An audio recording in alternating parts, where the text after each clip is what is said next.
President Cyril Ramaphosa has attended G7 meetings as a special invited guest on at least 5 occasions on the invitation of past host countries, France, Canada, Germany and the United Kingdom. South Africa's inclusion on the guest list for this year's French meetings was made known last June. The presidency confirmed yesterday that through its embassy, France has retracted the invite personally extended by French President Emmanuel Macron during the G20 Leaders Summit in Johannesburg in November. However, presidency spokesperson Vincent Magwenya says South Africa's bilateral relationship with France remains strong and won't be impacted by the retraction of the invitation. Magwenya says France succumbed to the threat because it couldn't risk a key member of the G7 not attending the annual meeting. The US has also barred South Africa from attending G20 meetings in that country this year, despite it being a member of the group and last year's host. Lindsay Dentlinger, Eyewitness News. President Donald Trump says the U.S. will not strike Iranian energy sites for at least 10 days because negotiations to end the ongoing war are progressing. This is Trump's self-imposed deadline following 2 others where he initially threatened to destroy the sites if the crucial Strait of Hormuz to oil tankers was not opened. Trump posted on his Truth Social platform that, quote, talks are ongoing and despite Iranian statements to the contrary by fake news media and others, they are going very well, close quote. Trump has insisted that it's up to Iranian leaders to convince him to halt the war on his 4th week, saying he doesn't care about making a deal. But Iranian state media says the country has complete doubts about Washington's willingness to negotiate. And following his cabinet meeting yesterday, Trump told reporters that Iran allowed oil tankers to pass through the strategic Strait of Hormuz as a present to show it was serious about negotiations. You know, I told you about a present, right? Steve, can I reveal the present? They said to show you the fact that we're real and solid and we're there. We're going to let you have 8 boats of oil, 8 boats, 8 big boats of oil. This was 2 days ago. And they'll sail up tomorrow. That was 3 days ago. Back home now, the DA in Tshwane is calling for a comprehensive investigation into corruption allegations in the city, which emerged at the Madlanga Commission of Inquiry. Claims of tender rigging were thrust into the spotlight at the commission recently. A 2.9 billion rand security tender was awarded to 22 companies, despite being flagged as irregular by 2 separate bid evaluation committees. DA mayoral candidate Celia Brink says corruption claims cannot be taken lightly. Now, the DA has brought a motion to today's council meeting where we want all of the revelations at Madlanga to be investigated in full. We want officials to be encouraged to go and testify there. More needs to be done because there are more revelations. And severe thunderstorms are expected across Gauteng today. The South African Weather Service has also issued a warning of extreme conditions for Mpumalanga from the afternoon. Mongezi Koko takes a look. The Weather Service says there is a high likelihood of impact, including localized flooding in low-lying areas such as bridges and roads. The storms may result in damage to infrastructure, informal settlements and vehicles, as well as disruptions to power supply and other essential services. Motorists are urged to exercise caution, with wet and flooded roads expected to increase the risk of accidents. Residents are also advised to be alert for possible power surges or outages as the weather systems move through the province. Mongezi Koko, Eyewitness News, Johannesburg. Gold's trading at $4,438.08 an ounce. The rand is at 17.05 to the dollar, 22.75 to the pound, 19.67 to the euro. Brent crude oil is at $106.89 a barrel. And in the traffic, we've got an accident on the R59 North. It happened in the Meyerton area right near Swartkoppies Road. It is causing heavy traffic volumes. Please be on the lookout there. If you are leaving Katlehong as well as Vosloorus, please stick onto the N3 North instead. While traveling on the Maikwan North, queuing traffic already between Boyson's Road and the Crown Interchange. And in your sport, IOC President Kirsty Coventry says the new policy to ban transgender women from competing at the Olympics is to safeguard fairness, Bafana Bafana in action during the international window against Panama, the first of those games being this evening, and Mercedes once again top of the timing charts as the Formula One season continues. A partly cloudy Friday in store for Gauteng with showers and thunder showers expected. Johannesburg starting at 15 degrees, peaking at 27. Pretoria 18 and 29. Vereeniging 16 and 27 as well. The top story in EWN this hour. The presidency says South Africa's relationship with France has not been affected by the withdrawal of an invitation to the G7 summit. EWN, in touch, in tune, and independent. For the latest, visit ewn.co.za or download the EWN app. This is Breakfast with Bongani Bingwa On 702. Let's walk the talk. 7 minutes after 6 o'clock, welcome to 702 Breakfast. It is the Friday edition. On our menu today, we speak to leadership and governance expert Professor Mazwe Majola. We heard from the police minister yesterday that the National Police Commissioner has in fact been charged. So what does that all mean in terms of the next steps that must be followed? The president saying he will make a decision soon. How soon is soon? What are the labor law considerations around our top cop facing now charges and being asked to answer to a criminal matter? And then, have you ever lost money in the bank? What's the prevailing narrative? It was your fault. You clicked on something you shouldn't have clicked on. You sent a message to someone you shouldn't have sent it to. You gave access to the wrong person. But what if it wasn't your fault? What if the rot is from inside? We speak to Daily Maverick's Rebecca Davis, who's done an extensive investigation, speaking to South Africans from all walks of life, banking with different banks in South Africa, who have experienced losses, some of them quite significant, due to failures within the banking system.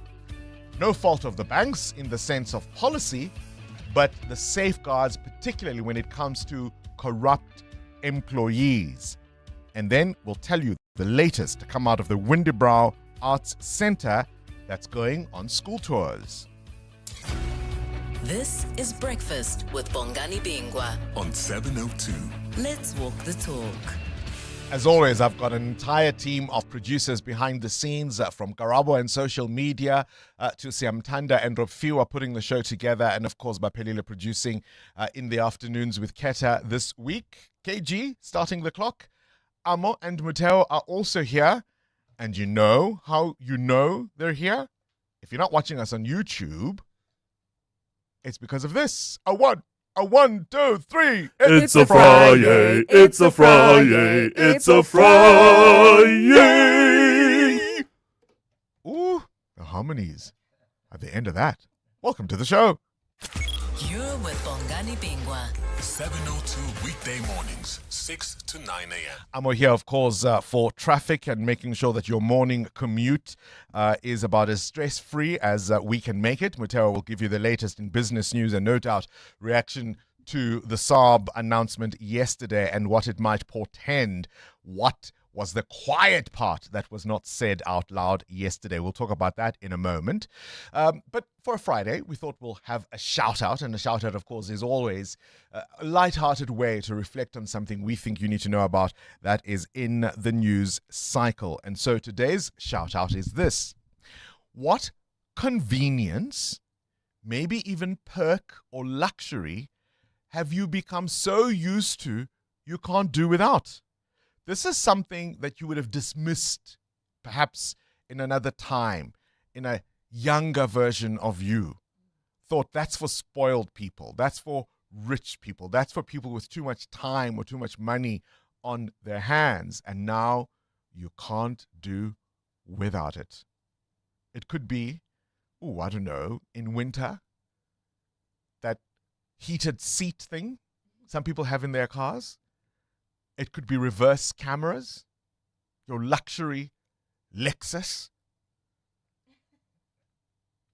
It could be something as simple as a dishwasher. I said to Africa Milana earlier, I remember a friend of mine, and this is a good almost 30 years ago, so that's the context. And I thought, a dishwasher really?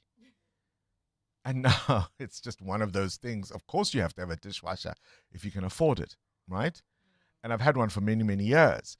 But at once upon a time, I thought it was a luxury I didn't need. Amo? It definitely has to be the e-hailing services. I'm at my mother's house. It's late in the evening. I don't have to worry about taxis or, taking the bus to my home. Or I just, I take my phone out and I get myself a ride. It is just so quick. It's convenient and, easy to use. It's actually incredible because when we had the traditional meter taxis available, how many of us used them if you were in your own hometown? Do you know what I mean? It would be one thing if you were, I don't know, in Gqeberha or Cape Town or wherever, but in Joburg, as a resident, never occurred to me. You're absolutely spot on. Matteo? Remember the times of Mnet Open Time?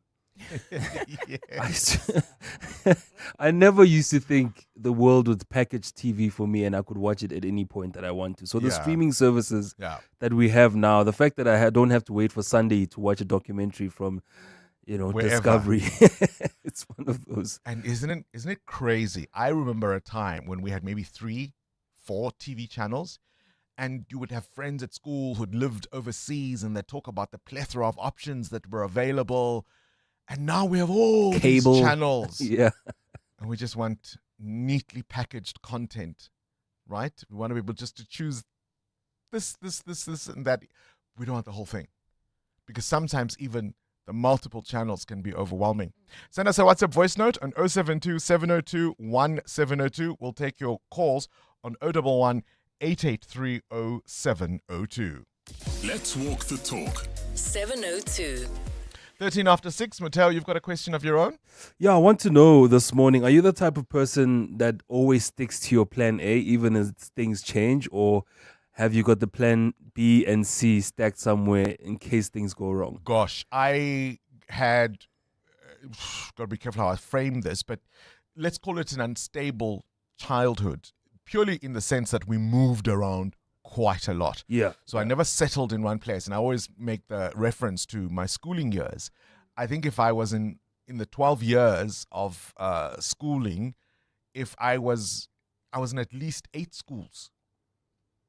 Sure. That's how frequently we moved. So being married to one plan, not can never. Which means life for you could have changed at any moment. Yeah. And you couldn't marry the idea of one thing. Yeah. So I'm your friend today. Who knows tomorrow? 702. Weather. What conditions can you expect on this Friday? Joburg temperatures starting at 15 degrees, peaking at 27 degrees. That's the same maximum for Vereeniging and Bombela, as well as Kimberley. Pretoria will max at 29 degrees. Cape Town, a partly cloudy day in store there with a high of 25. Mahikeng peaks at 30 degrees. Durban, a maximum of 29. That's the same for Gqeberha. East London, 28. And Bloemfontein is 26. EWN Traffic. 14 after 6, this EWN Traffic brought to you by South African Airways. See just how far you can go with them. Book at flysaa.com now. Amo? Bongani, heading towards Alberton, we've got an accident on the R59 North that happened near Swartkopies Road. Is causing heavy traffic volumes. Please be on the lookout there and try to avoid if you can. Please try to use the N3 North through Fosterras instead, especially if you're heading towards Germiston and Bedford View. If you're traveling on the Mike 1 North, queuing traffic on this route between Boyson's Road and Carr Street, peak time delays there. There's also peak time pressure reported in the city of Tshwane along the R80 South. This is between just as you head towards the hairpin band. That's due to roadworks. Please be on the lookout there. And if you come across anything else, we're on X at EWN Traffic. There's more EWN on air, online, and on the EWN app. This is what progress sounds like. At South African Airways, we've added more aircraft to the runway, increased our flights from just over 1,000 in 2021 to over 24,000 last year. And we continue to add more destinations and routes. It's steady progress over time. We know there's still work to do, but every day we're building something stronger. An airline that shares the resilience of the country it carries. South African Airways. Book your next flight at flysaa.com today. With Outsurance, saving on your car insurance feels like getting the last booty roll at the office braai. 40-year-old Rafiq saves a whopping 899 Rand on his 2017 Navara 4x4. Get a quote now, and if Outsurance can't save you money, you can ask them for 500 Rand or 1,500 Rand if you've been claim-free with the same insurer for 3 years. Get savings or get cash. SMS out to 45142. That's out to 45142. Outsurance is a licensed insurer and FSP. T's, C's, and information online. This is what progress sounds like. At South African Airways, we've added more aircraft to the runway, increased our flights from just over 1,000 in 2021 to over 24,000 last year. And we continue to add more destinations and routes. It's steady progress over time. We know there's still work to do, but every day we're building something stronger. An airline that shares the resilience of the country it carries. South African Airways. Book your next flight at flysaa.com today. These holidays, millions of South Africans dream of a well-earned getaway. The reality, however, can be very different. I like a jacuzzi without fish. Accommodation can look great online, but in reality... This deck gives tetanus, not a tan. Sadly, they've been flat-fished. That's why City Lodge brings you SOS. Visit saveourstay.co.za for City Lodge hotels nearby and up to 30% off. Getting flat-fished is hard. Check into easy. T's and C's apply. In 2026, poor quality building materials is not an affordable risk. Don't tata my chance with low-grade materials and turn your home into a news headline. Homeowner scammed with poor building materials. Dream home turned to ruins. Imagine. Furthermore, spend 250 Rand or more in-store at Cash Build until 30th of April, and you can stand a chance to win airtime, cash, and product prizes this Easter. T's and C's apply. Visit Cash Build today for quality materials you can rely on. Cash Build. Small business owners speak a language of their own, and it's a language MTN Business and 702 understand very well. And that's why we're celebrating SMEs, the walk, the entrepreneurial talk in the 702 MTN Small Business Awards. From townships to suburbs, everywhere in between, small businesses proving big things can grow from bold ideas. If that sounds like your business or one you know, why don't you go to primemediaplus.com to enter or nominate them? Because once we start talking about your business, who knows how much further it could go. The 702 MTN Small Business Awards. Let's talk shop. T's and C's apply. 702. Add your voice. Have your say. Let's walk the talk. Good morning, Bongani. You, Bongani, I can't go out without makeup. Whether it's raining or not raining, whether I'm at home or I'm going out, I always make sure that I wear makeup, which I never liked it when I was growing up. Oh, Bongani, thank you. This is Naomi from Springs. It's a Friday, it's a Friday, it's a Friday. Good morning, team. Olan here from the Val. Hey, Bongs. You know, I never used to think that taking flights would be a norm for me. Growing up, I thought, no. That was for special people with money. Yeah, but doing it as I do it now, yeah. It's a Friday. It's my birthday. Thanks, Bongs. Oh, happy birthday, Xolani. Hope nobody calls you Bongani. Happy birthday. Flights, absolutely. I mean, I remember a time where you'd be fetching, I don't know, especially in my church days, right? We'd have these international speakers and you'd be assigned to go pick up a speaker, a visiting speaker, and you'd have that 45 minutes in the car with them and pick their brain. And it was such a privilege to even go to the airport. It felt like you were doing important things with your life. And now, gosh, right? you dread going.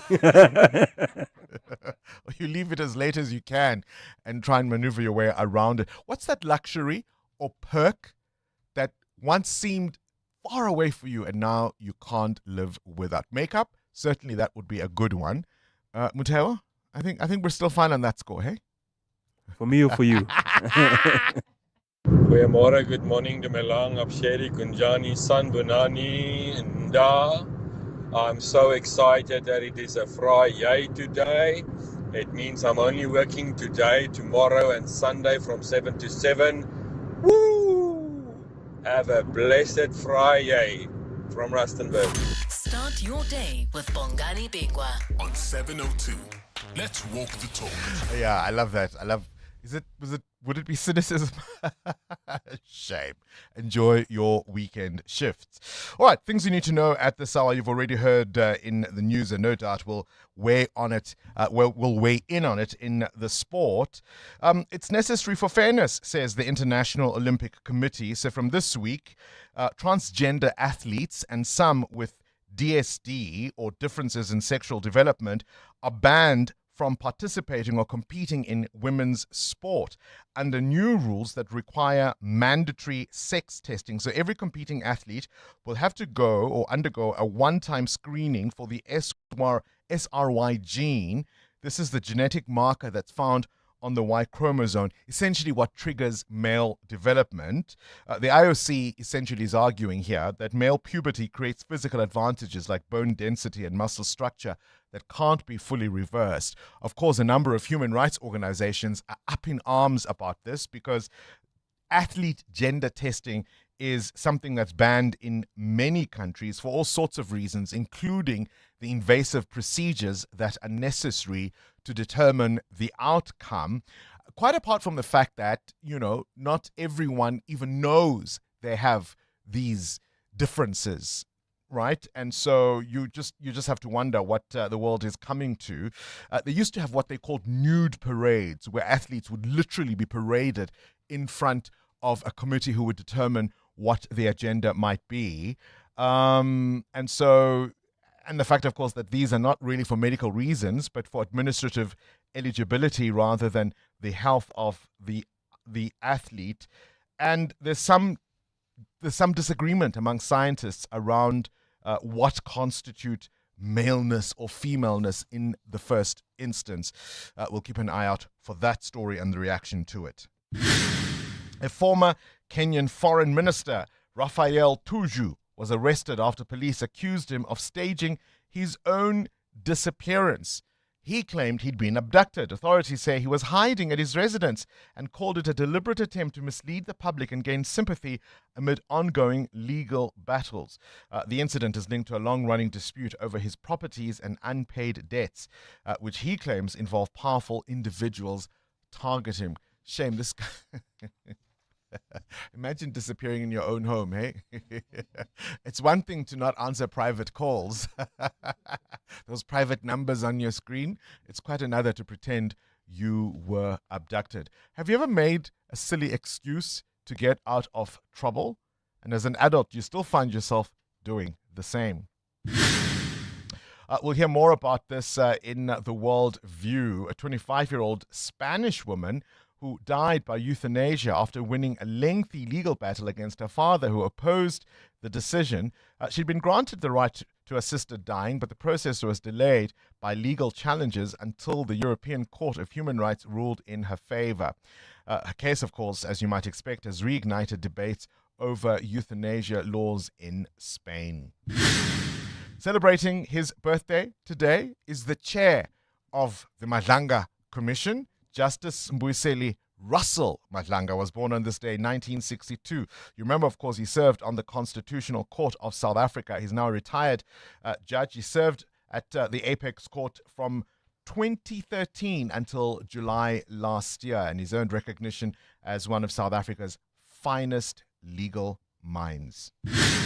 Also born on this day in Huntington, Long Island, New York, the pop princess Mariah Carey, who's risen to fame to become one of the best-selling female artists of all time. Certainly, she was the lead female artist as far as sales in the 1990s were concerned. So many hits. I think 19 number one hits on the US Billboard Hot 100. It's an incredible record. Never should have let you go. I didn't know nothing. I was stupid. I was foolish. I was lying to myself. I could not fathom that would ever be without your love. Never imagined I'd be sitting here beside myself. Cause I didn't know you, cause I didn't know me, but I thought I knew everything. I never felt the feeling that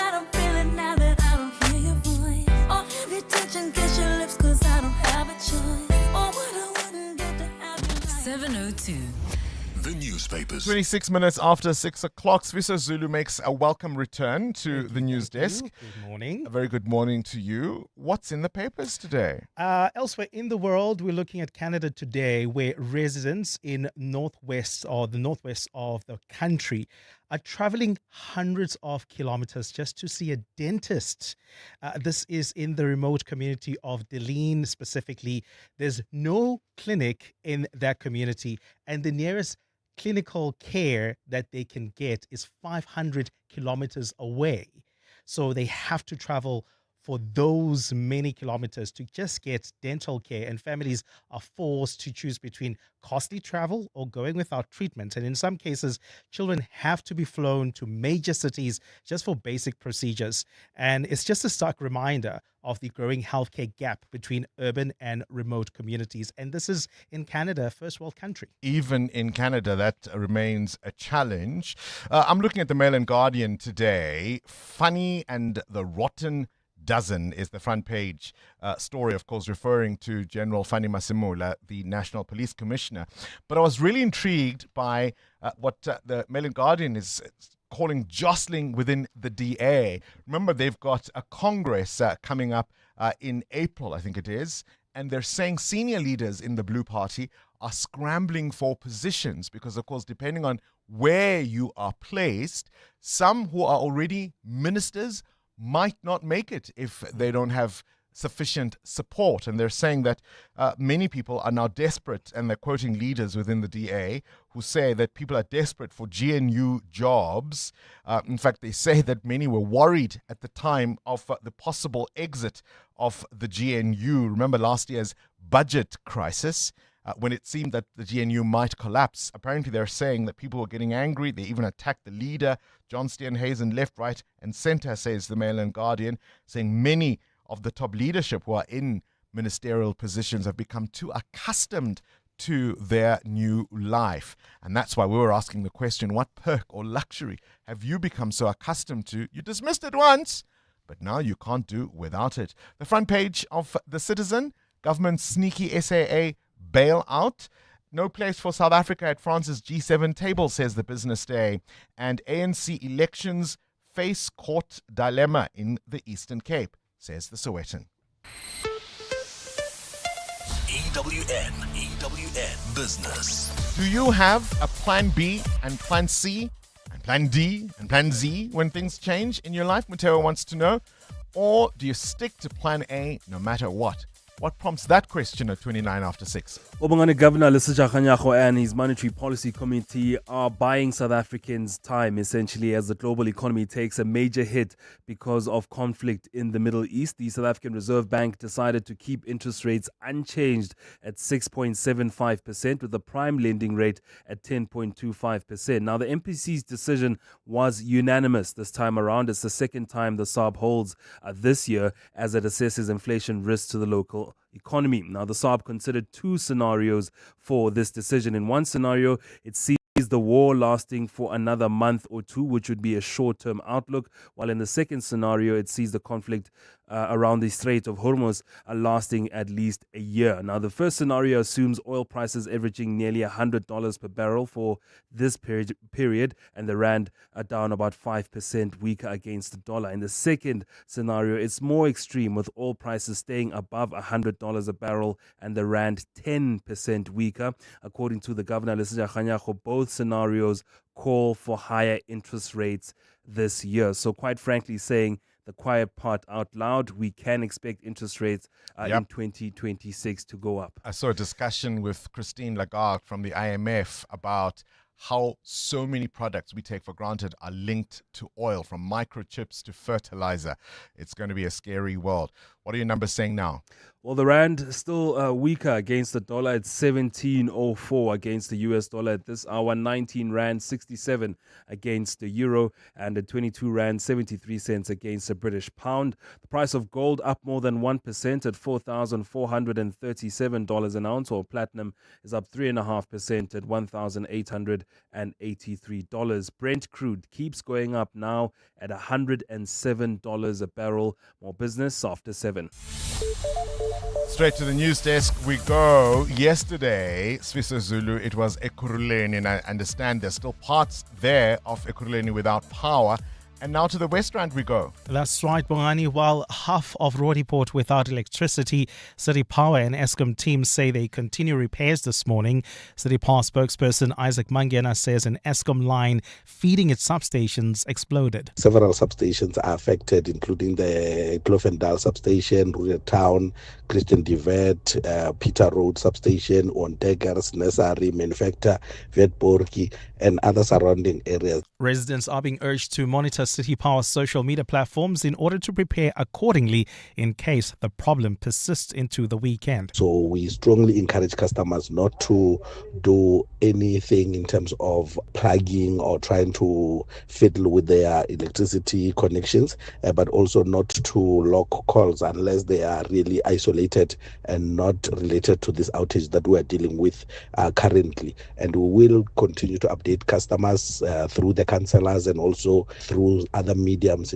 Western Cape Police say there's no evidence showing that missing girl Jocelyn Smith has been found. This is despite recent claims made by a community member on the whereabouts of the child.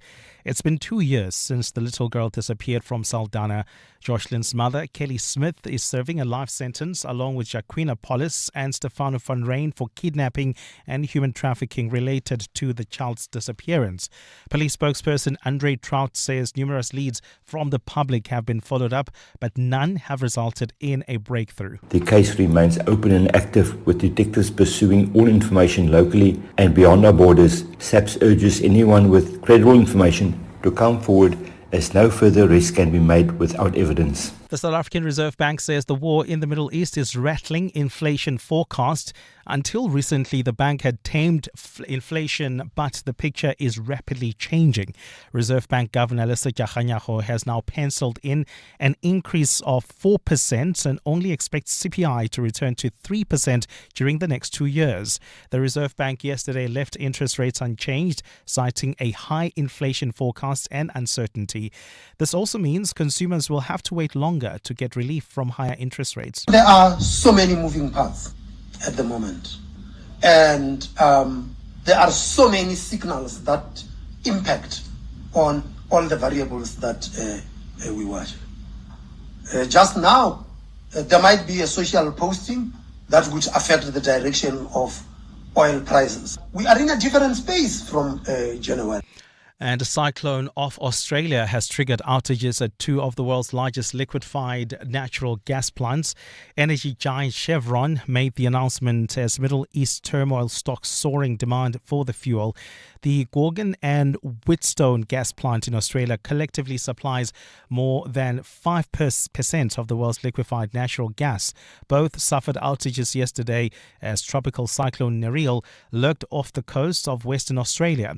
Authorities say tropical cyclone Nereal is inching towards the coast of Western Australia, and the Category 4 system is forecast to bring destructive wind gusts and heavy rainfall to some coastal areas.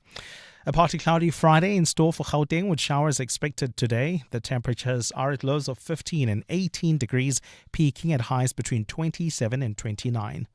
And in the traffic, we've got an accident in the Meyerton area, just on the R59 North that happened near Klipprivier Drive. It's causing heavy delays. Please be on the lookout there. There's also queuing traffic heading towards Bedford View on the R24 West between Edenville Road and the Gilulis interchange. The top story this hour: City Power and Eskom teams are continuing repairs this morning in Roodepoort following outages. Parts of the 702 family. Hi, my name is Linda. I'm from Bel-Air's Park. I'm a 702 lander, big fan of all the shows, and I'm definitely listening today, and I'll definitely be listening tomorrow. Welcome to our 702 family. Let's walk the talk. This Sunday, something big is going down. The DP World Lions are in the one-day cup final at the DP World Wanderers Stadium. The match starts at 10 a.m., so it's the perfect day out with friends or family. And tickets are only 50 Rand.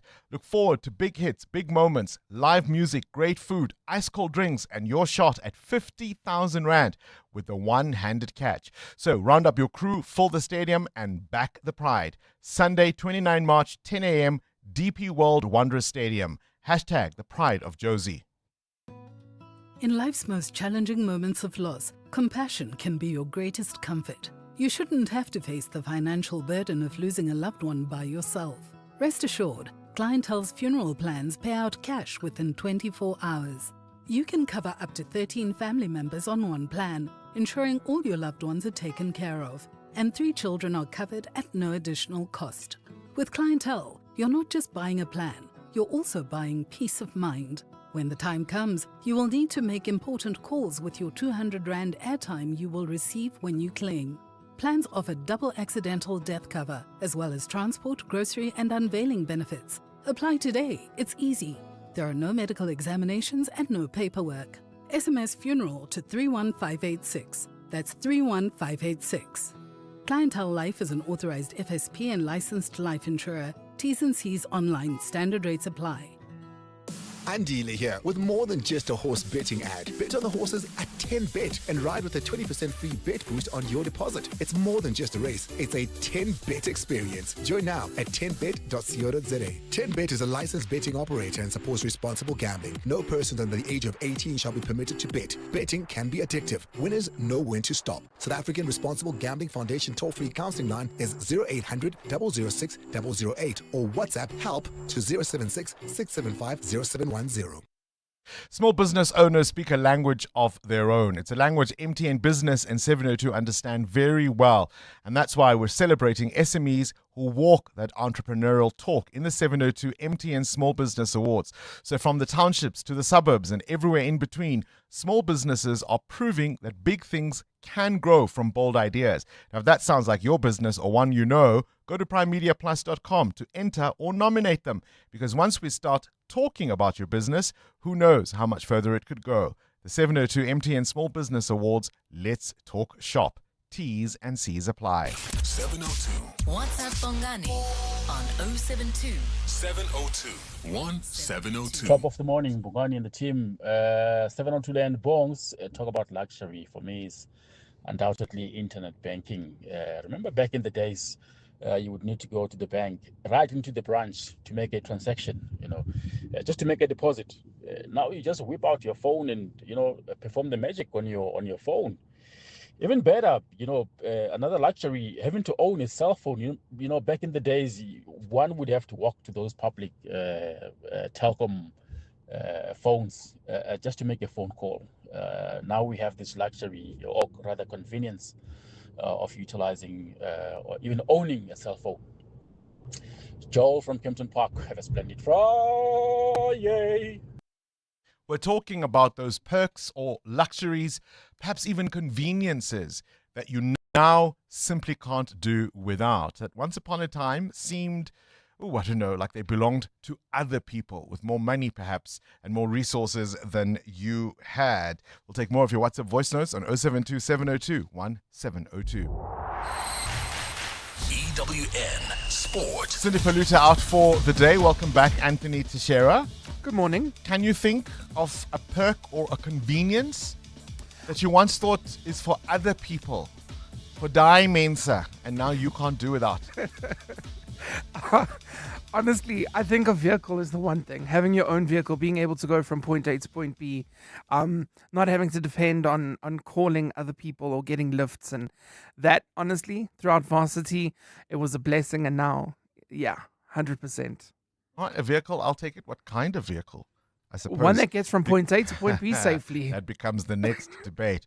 Listen, the big story, of course, overnight, and it started, and for context, I think it started with the Trump administration and placing pressure on the American International Olympic Committee, and now we're seeing the IOC. I actually think it starts before then, to be honest with you. I Yeah. think we go back to like 2022. Leah Thompson goes out in the collegiate swimming and wins gold. The trans woman, and all of a sudden, the conversation becomes, oh, women's sport is under attack. That was the conversation in the United States. And then we've seen the Trump administration do that, leaning quite heavily on their own committee. And this is what the fallout is. But it all stems from that one moment. And I think as South Africans, we have a history when it comes to this. Yeah.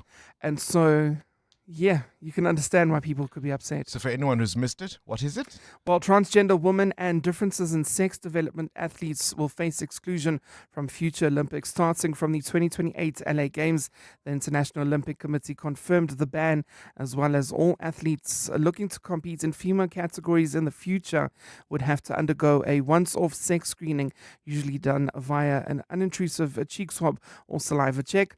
IC President Kirsty Coventry said it would not be fair for biological males to be competing for the sake of fairness. I really believe that this policy is foundationally based in science, and it's been led by medical experts, and it's been done with the best interests of athletes right at the heart. The emphasis of ensuring that athletes are looked after, that athletes have the ability to compete on a fair and level playing field, and that is what I believe we have done. About 80 international organizations pushing back against this. In fact, the World Medical Association has called on doctors to refuse to participate in these tests because, of course, there are all sorts of reasons as to why people might have DSD, the differences in sexual development issue, because it doesn't necessarily mean there was an artificial change in the woman's body, in the athlete's body. Quite apart, of course, from the humiliation of having to undergo these tests. And can you imagine not knowing, and that's how you find out? Sure. Right? Your whole life you've competed, you didn't know. And now you have to deal with the trauma. I mean, it's an outrage, honestly. Yeah, I can expect that we're going to see a lot more around this decision as well. What we have 2 years before the Olympic Games. Well, let's move now to football, where European FIFA World Cup qualifying semi-finals last night saw four-time winners Italy keep going as they have managed to beat Northern Ireland 2-0. Denmark hammered North Macedonia 4-0. Kosovo came 4-3 out winners against Slovakia. There were also wins for Sweden, Turkey and Poland, while Czechia and Bosnia-Herzegovina needed penalties for their victories. Bafana Bafana in action this evening in a friendly against Panama. Coach Hugo Bruce has discussed the importance of the team doing well during this international break, with them not due to join up with each other until May. We all know that this is preparation for World Cup, so we have to be serious and start serious on that game. And our 2 games, this is already something, and 2 games against an opponent we wanted, a team of Middle America. So we have to try to make the best of it, and then we have still an opportunity end May. Again, this is something that all the teams have, the same program. Anthony Teixeira, Eyewitness News Sport. Are your nails discolored, brittle, crumbly, or appear ragged? Are they thickened or starting to lift off the nail bed? You may have a fungal nail infection, which can lead to discomfort, limit your activities, and have a negative impact on your social life because of the embarrassment. New Turbane Nail treats fungal nail infections by directly killing the fungus. It requires no filing before application and dries in about 30 seconds once applied. Ask your pharmacist about New Turbane Nail and say goodbye to fungal nail infections. On the go and your stomach suddenly not keeping up, that burn, bloating or reflux could be symptoms of an ulcer. Stress can make it feel even worse. Ulcernic offers triple action relief by coating your stomach lining with a protective layer, and it works for up to 6 hours. No prescription is needed. Choose between suspension, tablets or effervescent tablets. Keep an eye on the shelf for Ulcernic's new packaging. A fresh new look outside, same trusted relief on the inside. Visit the Ulcernic Facebook page for more. Hi, this is Carol Shabalala, Hollywood Bets brand ambassador. It's more fun when it's for fun. Playing responsibly is always a winning strategy. If you or someone you know needs help, call the South African Responsible Gambling toll-free counseling line on 0800 006 008 or WhatsApp help to 076 675 0710. Hollywood Sportsbook is a licensed betting operator. Hollywood Bet supports responsible gambling. No persons under the age of 18 years are permitted to gamble. Winners know when to stop. The Money Show. Weekday evenings at 6. The Reserve Bank keeping interest rates on hold. The governor, Lesetja Kganyago, pointing out there are just too many moving parts for anyone to really predict what will happen in the Middle East. Kevin Lings is the chief economist. So the tendency from most central banks will be to wait and see, but keep indicating that the risk is to higher interest rates if the impact of the oil price broadens into many different price categories. The Money Show on 702. Let's walk the talk. The Money Show with Stephen Curtis is brought to you by Absa Islamic Business Bank, celebrating 20 years of banking that honors your values. Your story matters. Absa is a registered FSP. Coming up in the next hour, what's the question? And it's brought to you by Outsurance. 3,000 Rand is up for grabs. 1,000 Rand for an answer that you send to us. WhatsApp us your name to 072 702 1702 and an answer based on anything that piqued your interest during the show. Then later, someone else will ask a question to win 2,000 Rand. SMS out to 45142 now, and you could save on your car insurance. The Brainy Kids of the Whiz Quiz on 702. Hello, Uncle Bongani. My name is Mthatha and I am 13 years old. I go to Deferkel High School and I would love to be a cricket player or a soccer player when I grow up. And I'm feeling excited but not nervous to play today. And the reason, of course, is you've played before. We always say, if you don't do as well as you'd like, if you age 10 to 13, you still have a chance, particularly if you do so, I don't know, as a 10-year-old. Mthatha coming back for a second time. We played with him last year. Let's see how well he does this time. 702. Coming up at 7:15, the big interview. EWN Traffic. 13 to 7, the CWN Traffic brought to you by Outsurance. SMS out to 45142 now, and you could save on your car insurance. If you don't, ask them for 500 Rand. There are delays on the R59 North. Amor, what's going on? Bongani, a major accident that happened early this morning, and that's the reason for this long queue between the Heidelberg Road exit and Kliprivier Drive. As a result, it's really a bad one. It's causing about a 30-minute hold up. If you can, please try to use the N3 North through Forslowras and Spruit View. This will save you a lot of time. We've also got delays on the N12 West. This is between the Edenville Road exit and the Kilulis interchange. More updates coming up. Do stay tuned. There's more EWN on air, online, and on the EWN app. You know that feeling when your virtual meeting ends 20 minutes earlier? Well, that's kind of how it feels to see the Outsurance pointsmen on your route. Less stress in traffic knowing they're on the roads. The Outsurance pointsmen have been easing traffic congestion so we all get to where we need to be quickly and safely for 20 years in proud partnership with 702. Outsurance is a licensed insurer and FSP. Sorry I'm late, Sevi. Had to fetch my lucky putter. No worries. Let's go. We're teeing off in an hour. Great. We're taking your car. Can't. It's already taken. What do you mean taken? It was right here when I left a few minutes ago. I sold it to Weber Cars and made a whole lot of green. Birdie told me that's the best way to sell your car. Not only the best way, it's the fair way. Kom ons vat die pad. Don't be doof, be savvy. We buy cars geared for a fast sale, geared for you. Imagine beginning your holiday to the sound of the ocean and then ending it with a sunset encounter with the Big Five. Club Med is bringing their brand new beach and safari resort to KwaZulu-Natal this July. It's the first of its kind, combining a beachfront escape with a private safari lodge experience all in one holiday. Plus, it's fully all-inclusive. Think gourmet dining, activities, wellness, and more. Take advantage of the Club Med season opening sale from 24 March to 27 March. So that one will end today. Book at clubmed.co.za. T's and C's apply. When it rains, it pours. Over 108 million Rand was won last week Friday. And now another winner of over 4 million Rand on Tuesday. You could be next. Step into the downpour and play Powerball Plus for the guaranteed 54 million Rand jackpot this Friday. Don't miss out. Buy your tickets now in store on nationallottery.co.za, the mobile app or cell phone banking.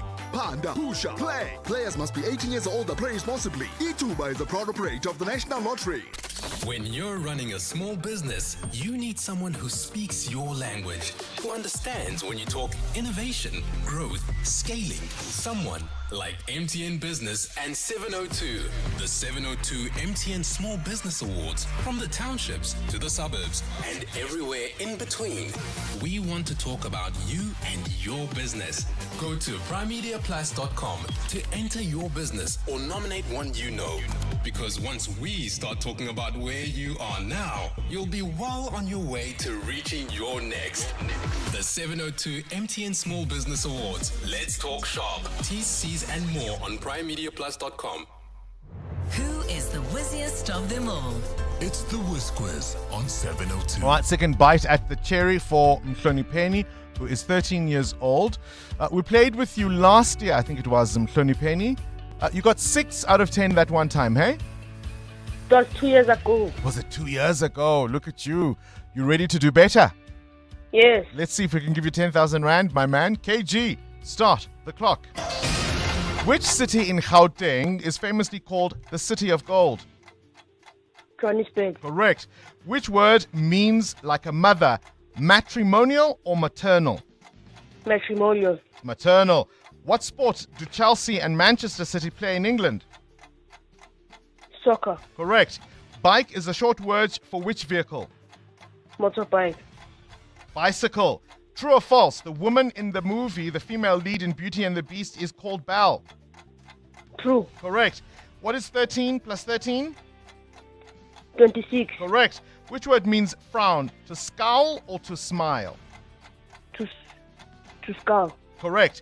On which continent are the countries Bangladesh and Pakistan? Asia. Correct. Which neighboring country's name begins with a B? Botswana. Correct. Spell crayon. Crayone. Ooh, no. Not the E. The E's not there. The E's not there. You did really well, Mthatha. You improved from your last effort. 700 Rand is what you walk away with today. 7 correct answers. As we always say, we're willing to give you a second go. You enter at 10. Who knows? You might come back at 11 or 12 or even 13. The brainy kids of the Whiz Quiz On 702. 702. The Political Desk. The political desk, of course, looking back on the week that was. We got confirmation yesterday from the police minister, or acting police minister, I should rather say, Feroz Kashalia, confirming that General Fani Masemola, this is the National Police Commissioner of South Africa, our top cop, has indeed or will be charged with transgressing the Public Finance Management Act when he appears in court in April. The minister saying he has been charged, and those charges relate to the PFMA,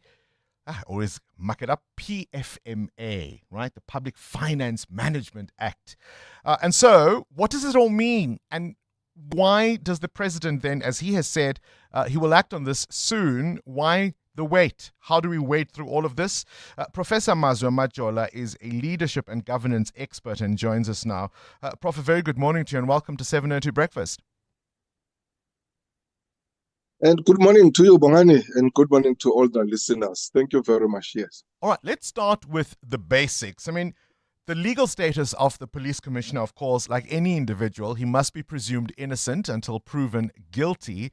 But in a sense, he has a unique job in South Africa as our top cop. What process should be followed to deal with this now?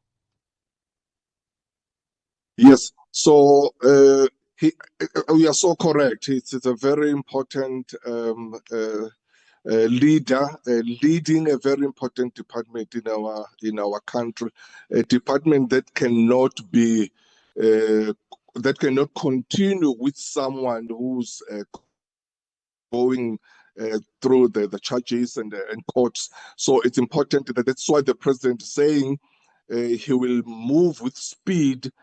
And indeed, the whole country is waiting with bated breath for the president to do that, because now the president must announce in terms of what is going to happen, that the National Commissioner is charged. He will be going through the court processes.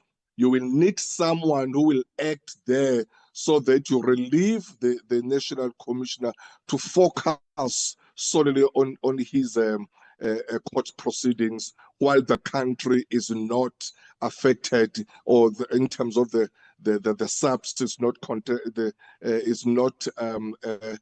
affected in terms of the day-to-day processes. Look, he's not a political appointee like, for example, the minister, who, of course, also remains suspended. He's more formally an employee, if you will. So I would imagine the labor practices need to take place, need to unfold in terms of labor law, whatever the president does decide to do. So from your perspective as a governance expert, what can the president do and how soon can he do it?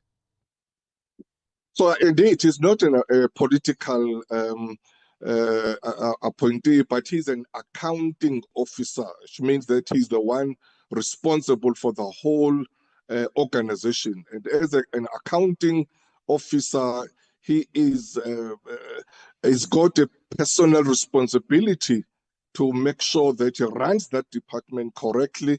And then you spoke about the PFMA violation, that he must make sure that he prevents any irregular and fruitless and wasteful expenditure. He must maintain sound financial controls. Sure, Prof. And so hold on, if I may come in there. Hold on, Prof. Let's assume we know all of that. I just want to know, what steps can the president take now? So the president, yes, as I'm saying, that the president he has to, according to the process, in terms of the South African Police Service Act, together with the PFMA and the Constitution, the president cannot just dismiss him merely because of the allegations of the charges, because you know that he's not guilty yet. So during that process, when he is trying to prove himself that he's not guilty for whatever allegations against him, so he must at least give him some time to deal with that while he's doing with that. But the country must not be affected, or that office must continue without any interruptions. That is why it's important that he must find someone who can act meantime while he is proving himself. If it comes a time when the president is satisfied that whatever allegations were put against him were not sound, or he was not found guilty, then the president can reinstate him if he wants to do that. All right, Professor Mazwema Jola, leadership and governance expert there. 702. Coming up, the big interview. President Ramaphosa, of course, telling reporters yesterday that he will make an announcement soon on the issue of the National Police Commissioner General Fani Masemola, because his contract is also due to run out pretty soon. One of the big decisions on Masemola's desk, no doubt, would have been what to do with the KZN provincial commissioner position currently occupied by General Mthatha Mkhwanazi. Who makes all those decisions now? I am having conversations with the various people who are involved in the security cluster, and we will be making an announcement soon about what I am going to do. So it will be coming soon. Watch this space. I am concerned about the instability that we've had and all that is being aired at the ad hoc committee, in the Mathanga Commission. It is most concerning, and it should concern all of us. And in many ways, that is why I appointed the commission, so that all the truth may come out, so that we can turn a new page when it comes to policing. And what has been aired is disturbing, but We now need to move forward on a completely new page, appoint people who are going to serve the people of South Africa and who are going to secure the lives of the people of South Africa. The president there speaking to reporters, that audio courtesy of the SABC. Breakfast with Bongani Bingwa. Up next, banking fraud, digital fraud. Is it always the customer's fault? Or do the shenanigans sometimes come from the inside? This is EWN. Tshwane's corruption-accused CFO given 7 days to fight for his job, and Trump has given himself a deadline for the attack of Iran's energy sites. Good morning, I'm Sfiso Zulu. The city of Tshwane has given its chief financial officer, Gareth Mnisi, 7 days to provide reasons why he should not be placed on precautionary suspension. Mnisi was recently implicated at the Madlanga Commission, where testimony linked him to alleged attempts to manipulate tenders. The city council resolved last night to begin disciplinary proceedings against him, after which a decision will be made regarding his future within the metro. Tshwane mayoral spokesperson Samkelo Mkobozi says an investigation into the CFO's alleged involvement in tender manipulation will also be initiated. An independent investigator will be appointed to investigate the allegations of potential misconduct.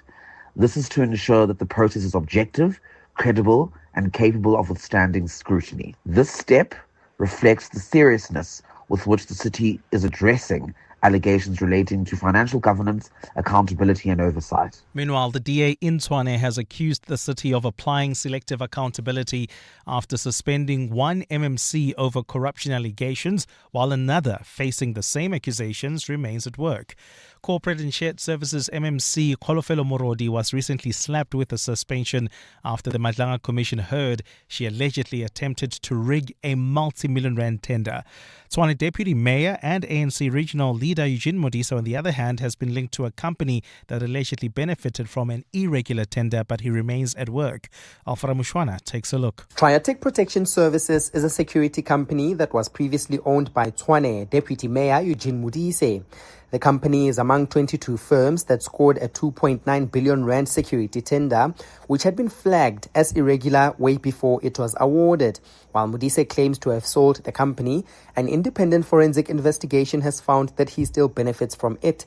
DA mayoral candidate Celia Brink says it's hypocritical that Corporate and Shared Services MMC Kolofelo Morodi is on suspension for being implicated at the Madlanga Commission while Modise isn't. What we expected was leadership from Mayor Nasipi Moya. She acted swiftly against Kolofelo Morodi. Another MMC was suspended, mentioned at the Madlanga Commission, but Modise stays in place. Meanwhile, Tshwane Mayor Nasipi Moya says Modise's matter is still being dealt with internally and will soon be subject to council. Alpha Ramshwana, Eyewitness News, Pretoria. ANC President Cyril Ramaphosa is expected to open the party's Eastern Cape Provincial Conference today, despite a court interdict and more legal hurdles. The party's provincial leadership and NEC members deployed there believe the judgment, which the ANC is appealing, will not prevent it from moving ahead with the conference. Party leaders say they are not in contempt of court and will ensure that they abide by the court's ruling to sort out their internal disputes over branches. Babalondenza reports. Eastern Cape Premier and provincial ANC leader Oscar Mabuyane says they've received legal advice to appeal the court's decision. Mabuyane said the conference has technically started with the registration of delegates from all over the province yesterday. He says while they respect the court judgment, their appeal is essentially in effect. Legal teams told that if we put an appeal is effective as you are actually recording it in court. So we'll wait for the date for that appeal to be heard. NEC member deployed to the province, Mamoloko Kubai, says they won't defy the court order. We are not undermining any process. We are following the process to the latter. Mabuyane is seeking a third term as provincial leader and will lock horns with former ally and provincial secretary Lula Manguaitobi. Babalon Dancer, Eyewitness News, Kukombo. And President Donald Trump says the U.S. will not strike Iranian energy sites for 10 days because negotiations to end the ongoing war are progressing. This is his self-imposed deadline following two others where he initially threatened to destroy the sites if the crucial Strait of Hormuz to oil tankers was not opened. Trump posted on his Truth Social platform that, quote, talks are ongoing and despite erroneous statements to the contrary by fake news media and others, they are going very well, close quote. Trump has insisted that it's up to Iranian leaders to convince him to halt the war on its fourth week, saying he doesn't care about making a deal. But Iranian state media says the country has complete doubts about Washington's willingness to negotiate. And following his cabinet meeting yesterday, Trump told reporters that Iran allowed oil tankers to pass through the strategic Strait of Hormuz as a present to show it was serious about negotiations. You know, I told you about a present, right? Steve, can I reveal the present? They said to show you the fact that we're real and solid and we're there. We're going to let you have 8 boats of oil, 8 boats, 8 big boats of oil. This was 2 days ago. And they'll sail up tomorrow. That was 3 days ago. Gold's trading at $4,438.08 an ounce. The rand is at 17.05 to the dollar, 22.75 to the pound, 19.67 to the euro. Brent crude oil is at $107.24 a barrel. And in the traffic, we've got delays on the N3 North between the Elands Interchange and Van Buren Road. There's also queuing traffic along the N12 and the R24 West between Edenville Road and the Kilulis Interchange. While heading towards Four Ways, do expect delays on the N1 North between Bears Nodia Drive and Winnie Mandela Drive. And in your sport, Bafana Bafana kickstarts their international break with a clash against Panama this evening. The International Olympic Committee to implement sex screenings before the 2028 LA Games. And Arena Sabalenka set to meet Coco Gauff in the Miami Open Women's Final. A partly cloudy Friday in store for Gauteng with showers and thunder showers expected. Johannesburg is at a low of 15 degrees, peaking at 27. Pretoria 18 and 29. Vereeniging 16 and 27. The top story in EWN this hour. The city of Tshwane has given its chief financial officer Gareth Mnisi 7 days to provide reasons why he should not be placed on precautionary suspension. EWN, in touch, in tune, and independent. For the latest, visit ewn.co.za or download the EWN app. This is Breakfast with Bongani Bingwa On 702. Let's walk the talk. Yesterday, of course, the acting police minister, Firoz Kashalia, confirming that General Fani Masemola, the National Commissioner, has been charged. And the charges he faces will be under the Public Finance Management Act. And it's all to do with that Cat Matlala Medicare 24 tender. The question is, when will the president act? Will he, like the city of Tshwane, ask Masemola to give reasons as to why he shouldn't be suspended? Or will he just simply act, the president saying he will do so soon? My friend, the freshly minted advocate, Happy Njingila, saying to me that the labor process doesn't really affect the president as long as he doesn't act irrationally and unlawfully. In this case, he can simply suspend. From one president to another, the US president yesterday giving an update on Operation Epic Fury, talking about what the United States and Iran are discussing behind the scenes, and in fact is insisting not only are the talks ongoing, he says it is Iran who is desperate to have them. Just so we set the record straight, because I've been watching the Wall Street Journal's fake news and all these stories that get printed like, oh, I want to make a deal. They are begging to make a deal, not me. They're begging to make a deal. And anybody that saw what was happening over there would understand why they want to make a deal. But they say, oh, we're not talking to them. Anybody would know that. And only a total fool. And they're not fools. They're very smart, actually, in a certain way. And they're great negotiators. I say they're lousy fighters, but they're great negotiators. They are begging to work out a deal. I don't know if we'll be able to do that. I don't know if we're willing to do that. They should have done that 4 weeks ago. They should have done it 2 years ago. Or they should have done it when we first came into office, because 2 years ago they had free reign under Biden. Except, of course, they had a deal which Trump tore up. And twice now, during negotiations, they've been attacked nonetheless. He also had some choice words, did Donald Trump, for the British Prime Minister. And he reacted to British Prime Minister Keir Starmer's reluctance to get involved in the war. I think he's a lovely man. I do. I think he's a lovely man. But I think he did something that was shocking. He didn't want to help us. And maybe in particular that country, we were the longest bond, the longest ally. Australia too. Australia was not great. I was a little surprised by Australia. I wouldn't say anybody was great other than the 5 countries in the Middle East. We never really had very much support. We spend trillions of dollars supporting countries, and this is Little League. This isn't the big league deal. This is sort of Little League pool for us. This was look, we decimated them in a period of a week. In the first week, it was over. In the first few days, it was over. I think the Navy took us 3 days to essentially annihilate it. They weren't there. So if there's ever a big one, which I hope there's not, but if there's ever a big one, I don't think they're going to be there. And that's not fair. And we have to remember that as a country. Well, in an exclusive interview with the Associated Press, Iranian diplomat Ali Bahraini says the Islamic Republic is prepared for any scenario in its conflict with the US and Israel. And he says any attempt at a ground invasion will be a big mistake. He is safe. He's doing his functions. He is leading the country.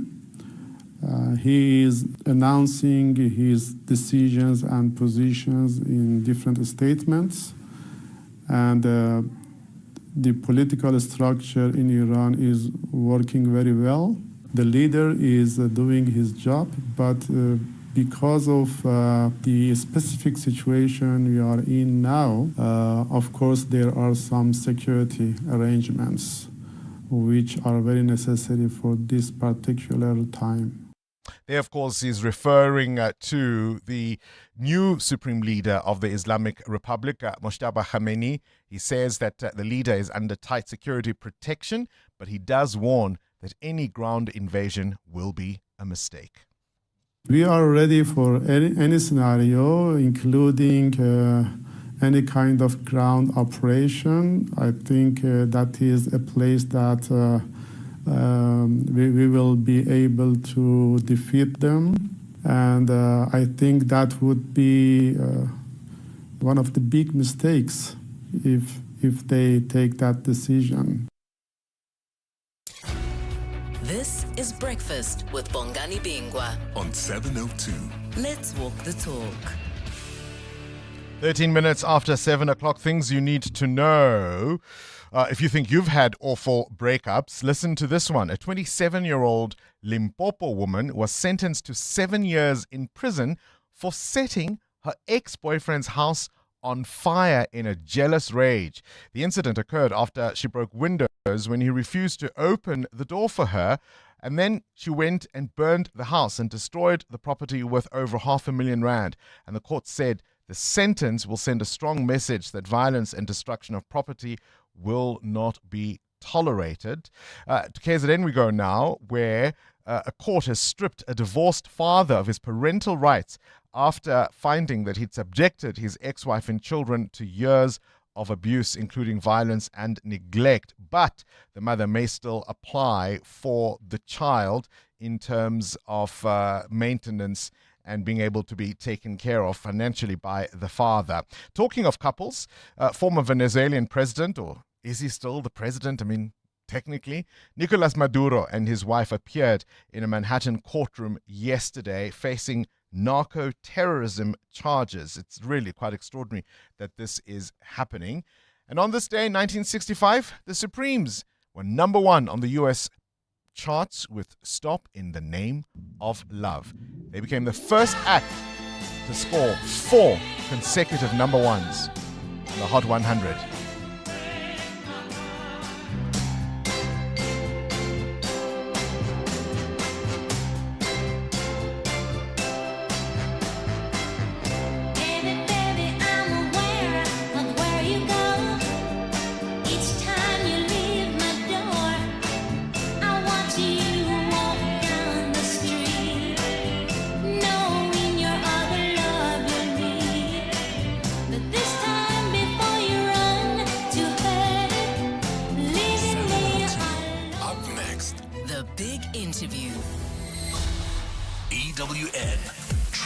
7:15, this EWN Traffic brought to you by South African Airways. Get all-inclusive fares, so your seat, your meal, your baggage, it's all in.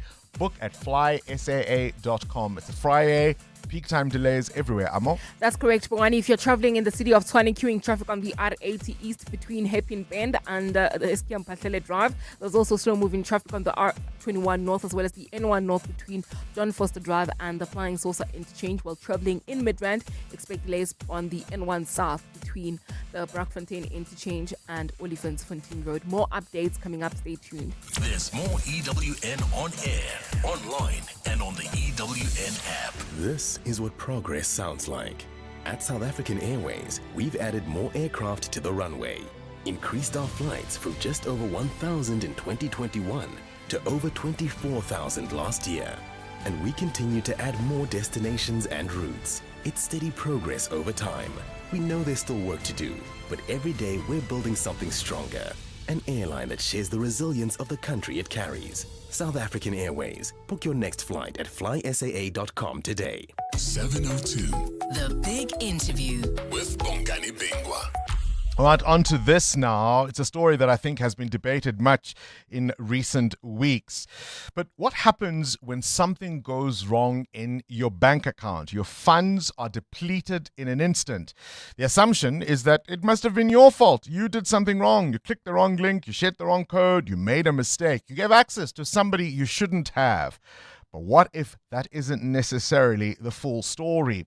The Daily Maverick's Rebecca Davis has been doing an investigation challenging narratives about the South African banking system. The idea that digital fraud is almost always the customer's fault. She's drawn on court records, internal processes, and cases from ordinary South Africans banking with all the major banking groups. And it raises questions about transparency, accountability, and where there could be vulnerabilities inside the system. Rebecca Davis, a pleasure to have you on our show. Thank you for your time. Rebecca?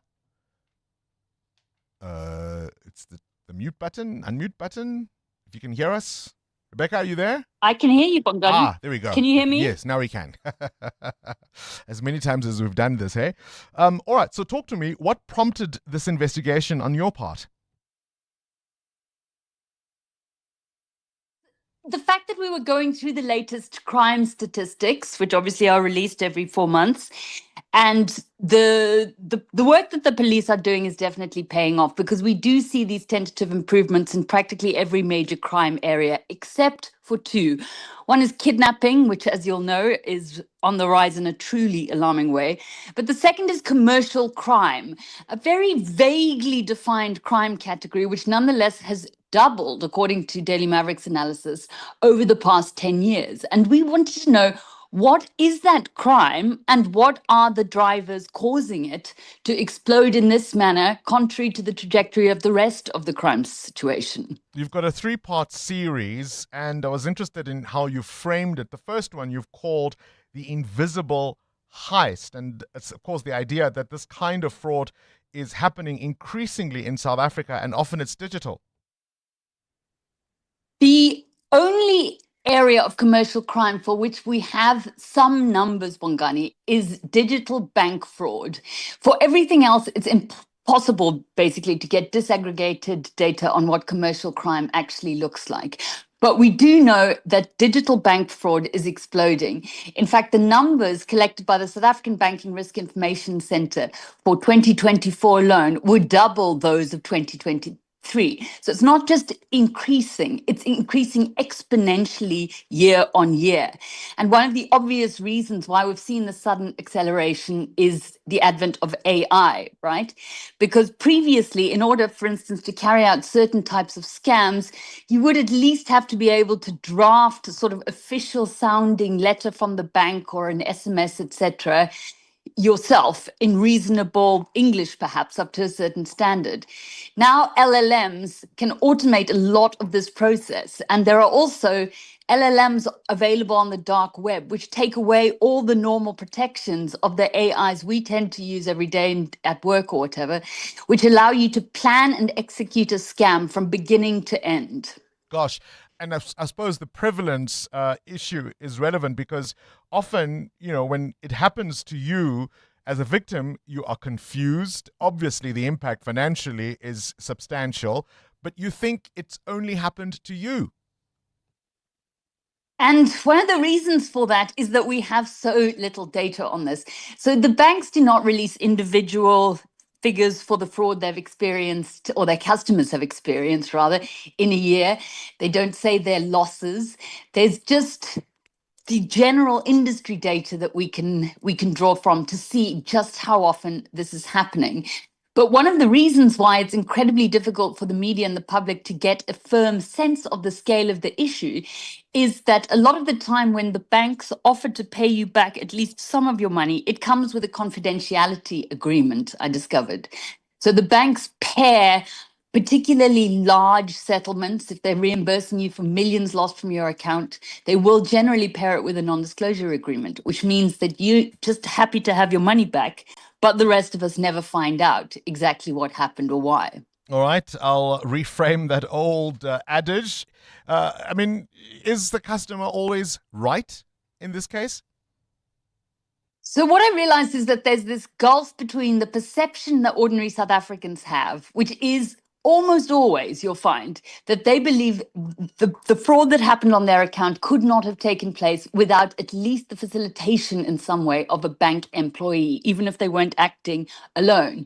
The bank's position is by default the opposite. They say this never happens. It's impossible. Bank employees don't have the necessary access to accounts to do things like add beneficiaries to your account or raise account limits, etc. So there's this gulf between what people think is happening and what the banks insist is happening. And the reality, I think, is that neither of those pictures is 100% correct, because we filtered through scores and scores of accounts people sent us about the frauds that happened on their accounts. And in a lot of cases, unfortunately, it is easy to see that even though the victims themselves didn't realize it, they had compromised the security of their account, normally in a way they were completely unaware of. You click on a link, you gave some details to someone in some confusing manner months before, and unfortunately, that is how your account got compromised. But there were cases we looked at where it was really hard to see how this customer could be responsible for the fraud that happened on their account. And those are the cases in particular that banks aren't that keen to talk about. What are some of the worst horror stories you encountered? Bongani, I can't tell you how depressing it's been. I'm just getting cases and cases sent to my email address every day, because the problem is also people are absolutely desperate. I think you hear commercial crime and you think this is a problem mainly affecting corporates.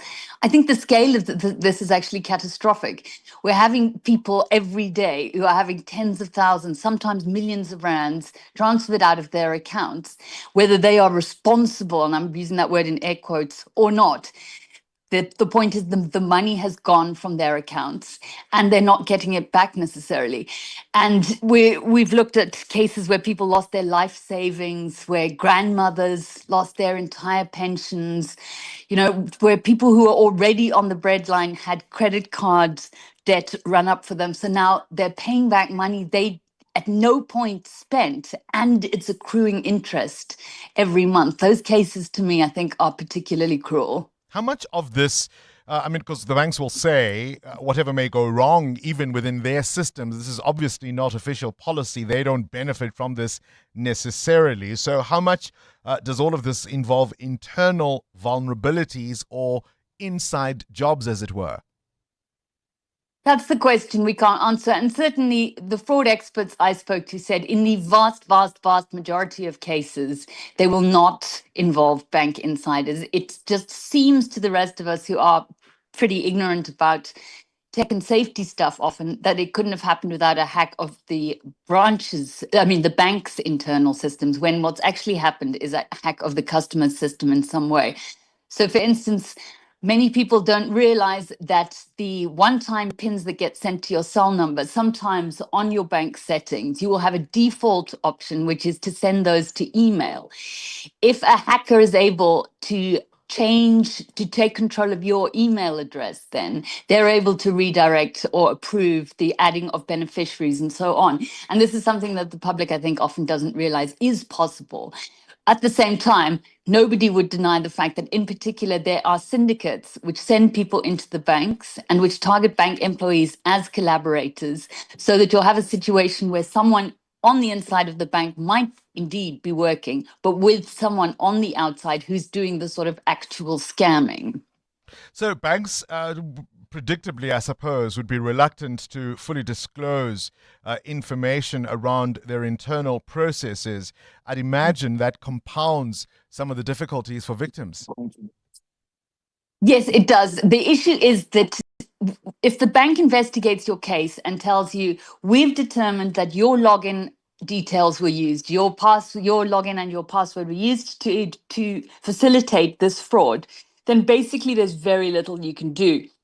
You can argue that, you never used those credentials, that the authorizations didn't come for your devices. It's very unusual that the bank will actually inspect your devices, because obviously this would take time and there are so many fraudulent transactions happening every day. So that's unlikely to happen. What is most likely to happen is that the bank will simply tell you their own investigation has concluded that there was no liability on the bank's part, and that's the end of it. And then you might say, well, I don't know, I'm not happy with that. Can I please see the evidence that you used to come to that conclusion? What is the movement on my account? And you will be told that you cannot access the bank's internal forensic reports because it's the bank's proprietary information, and also that it contains personal details. And you might well protest, but it's my personal details. It doesn't make a difference. And this is something I brought to the information regulator. Is it acceptable for the banks to be refusing to submit information about your own account to the client? The information regulator wasn't convinced. They said that their legal opinion was that the banks should be redacting any sensitive information, but still giving the necessary information for you in order for you to be able to access or protect your own rights. But in practice at the moment, it's not happening. And that's really a dead end for a lot of people. Sorry for you. I mean, simply that's what they say. Rebecca Davis, you can never be too careful. Appreciate your time. Senior Daily Maverick journalist with a series on commercial crimes, particularly when it comes to digital banking fraud. You really can never be too careful.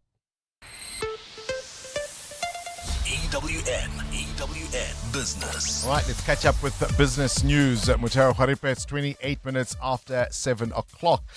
The streaming service, Netflix, even that's going to be a little more costly. It's not coming from the Gulf, is it? No, not at all, Bongani. With fuel and food prices set to rise this year, Netflix will be another pinch to the household budget.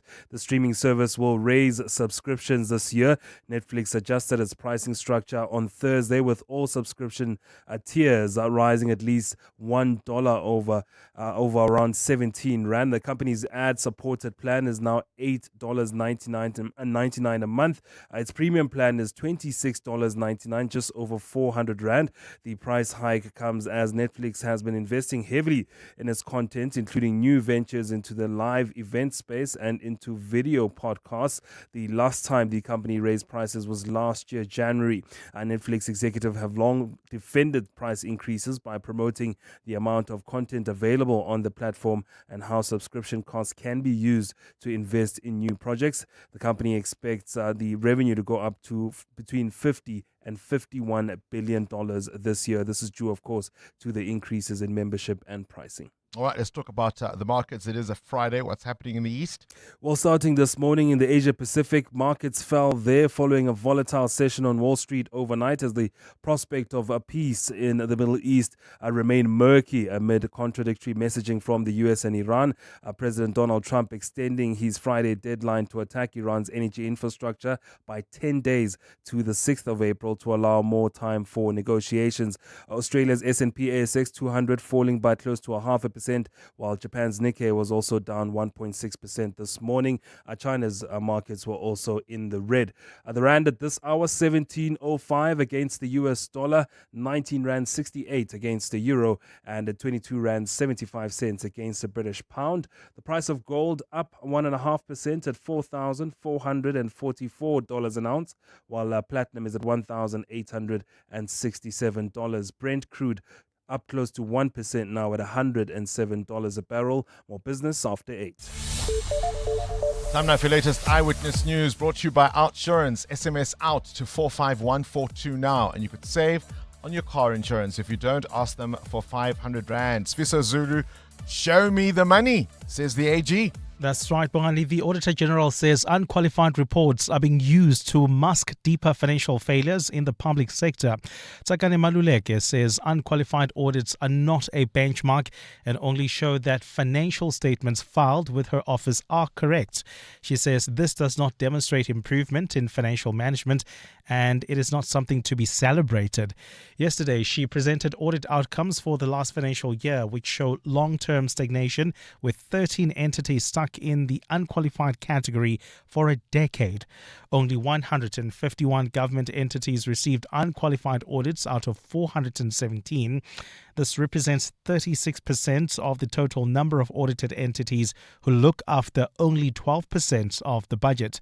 Maluleke says 266 departments and entities that look after 88% of the budget have not received clean audits. There's a culture within the public sector where accounting officers simply don't have the wherewithal to manage staff and to manage suppliers. And that we must question the executive authority on the tone, the expectation and support that they're offering to the accounting officer. The South African Reserve Bank says the war in the Middle East is rattling inflation forecasts. Until recently, the bank had tamed inflation, but the picture is rapidly changing. Reserve Bank Governor Lesika Kganyago has now penciled in an increase to 4% and only expects CPI to return to 3% during the next 2 years. The Reserve Bank yesterday left interest rates unchanged, citing a high inflation forecast and uncertainty. This also means consumers will have to wait longer to get relief from higher interest rates. There are so many moving parts at the moment, and there are so many signals that impact on all the variables that we watch. Just now, there might be a social posting that would affect the direction of oil prices. We are in a different space from January. Employees at the gutted Botha Sikau building in Mthatha will be relocated to alternative workspaces following a fire there. It's been 2 days since the historic building burnt, destroying government offices belonging to 9 departments. The cause of the fire has not yet been established, and the Hawks have taken over the investigation. Ntlantla Mabaso reports from Mthatha. While it's been over 48 hours since the fire gutted the building, the area remains hazardous for investigators to work on site. As a result, authorities say it may take longer for assessments to be conducted.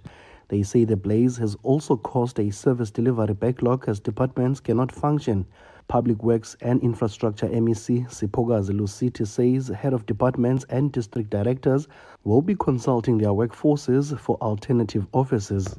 The alternative accommodation we are opting for is the purely white government owns in this vicinity of Mthatha primarily, and secondly get the rest of the OR Tambo region. The affected workers will be offered psychological counseling beginning today. Ntlantla Mabaso, Eyewitness News, Mthatha in the Eastern Cape. And severe thunderstorms are expected across Gauteng today. The South African Weather Service has also issued a warning of extreme conditions for Mpumalanga from the afternoon. Mongezi Koko takes a look. The Weather Service says there is a high likelihood of impact, including localized flooding in low-lying areas such as bridges and roads. The storms may result in damage to infrastructure, informal settlements and vehicles, as well as disruptions to power supply and other essential services. Motorists are urged to exercise caution, with wet and flooded roads expected to increase the risk of accidents. Residents are also advised to be alert for possible power surges or outages as the weather systems move through the province. Monkey Ziko Go, Eyewitness News, Johannesburg. Well, with that, a partly cloudy Friday in store for Gauteng with showers expected. The temperatures are at lows of 15 and 18 degrees, peaking at highs between 27 and 29. And in the traffic, we've got delays on the N1 North. This is between John Forster Drive and the Flying Saucer interchange. Peak times in the city of Tshwane this morning. Traveling in Monument Park, we've got heavier traffic volumes. This is along the R21 North as well as Trichard Road. Please be on the lookout there and drive with care. The top story this hour, the Auditor General says unqualified reports are being used to mask deeper financial failures in the public sector. Want to know how much money OutSurance saves 35-year-old Zanai on her car insurance? A whopping 1,180 Rand. That's an incredible 1,180 Rand monthly saving on Zanai's 2017 Mercedes-Benz GLA. And the out bonus she'll get? It is close to 6,500 Rand in 3 years if I'm claim-free. Nice. How much money could OutSurance save you? SMS OUT to 45142. That's OUT to 45142. Licensed insurer in FSP. TCs and information online.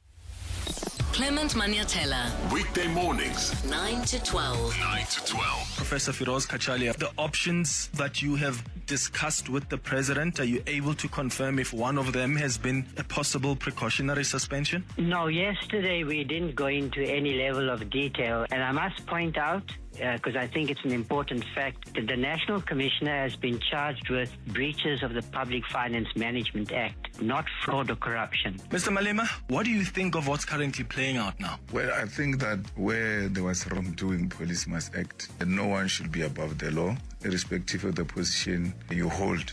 We are all innocent until proven guilty. And if he is innocent, he will be able to exonerate himself at the court of law. Clement Mthatha. 9 to 12 on 702. From rich and indulgent to bold and unexpected, chocolate is an ingredient that can go in any direction. But in the MasterChef South Africa kitchen, it is the hero dish this week. After a high-pressure elimination, the remaining contestants return to the kitchen ready for a fresh start. But it won't be easy. The judges will reveal a challenge built around one of the world's most irresistible but tough ingredients to cook: chocolate. We'd like you to make a dish, sweet or savory, that heroes chocolate. It's got to be an elevated, MasterChef-worthy chocolate dish. You have 90 minutes and an open pantry. 50,000 Rand is on the line. The energy in the kitchen shifts instantly because, of course, chocolate is that dream ingredient. Don't miss episode 6 of MasterChef South Africa this Sunday at 6 p.m. on ETV. Get ready for bigger and better savings at Dis-Chem. We're bringing you more value and more reasons to shop. Swipe your Better Rewards card and save 320 Rand on Biogen Premium ISO Whey Protein, now just 824 Rand 39. And get Vicks Extra Strong Cough Syrup 100ml for only 71 Rand 99. Save 28 Rand. Look out for the Better Rewards icon to shop Better Rewards brands. Offers valid until 12 April. Only at Dis-Chem. Better health starts here. We at Monument Dental are very happy with the premium we're paying. I wish I did it sooner.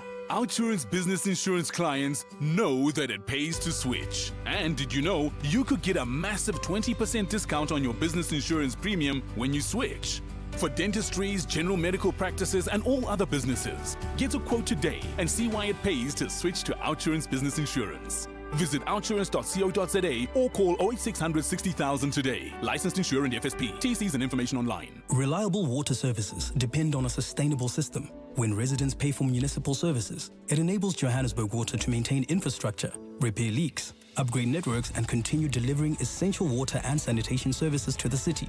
Revenue collected from services is reinvested into operating and strengthening the water system for everyone. By paying for services, residents play an important role in supporting the sustainability of Johannesburg's water supply. Brought to you by Johannesburg Water, a water and sanitation utility that cares. When you're running a small business, you need someone who speaks your language, who understands when you talk innovation, growth, scaling, someone like MTN Business and 702. The 702 MTN Small Business Awards, from the townships to the suburbs and everywhere in between. We want to talk about you and your business. Go to primemediaplus.com to enter your business or nominate one you know. Because once we start talking about where you are now, you'll be well on your way to reaching your next. The 702 MTN Small Business Awards. Let's talk shop. T's, C's and more on primemediaplus.com.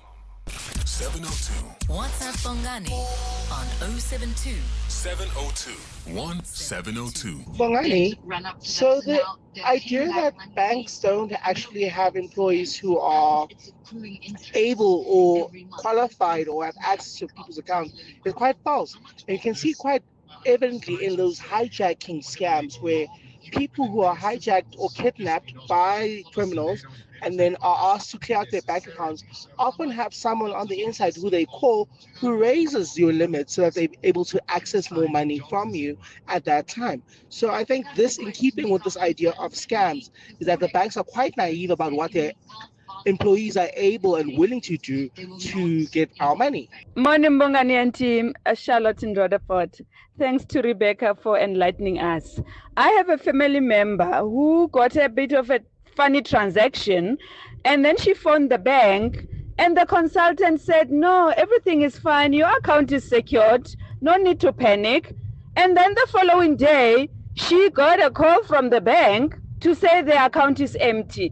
Even the money market and all the savings, everything she has saved up, even the one that requires you to put 32 days notice before you can take the money, everything was empty. After the consultant said everything is fine. So really, I think the banks can do much better. We know hackers are out there, but the banks must just also do much better. Thank you. I mean, if nothing else, what this all raises is the caution which we all have to exercise when it comes to how we transact online. We've got all these conveniences now. South Africa is one of the most sophisticated banking systems for private individuals to use in terms of internet access, immediate transfers. You know, in countries like the States, they're still writing out checks. The idea of immediate transfers, even from one bank to another, is virtually unheard of. That kind of convenience is something that we take for granted, but we have to be so very careful. And I want to hear more of your stories. Do you think the banks take enough accountability for when things go wrong that are not your fault? Let's talk.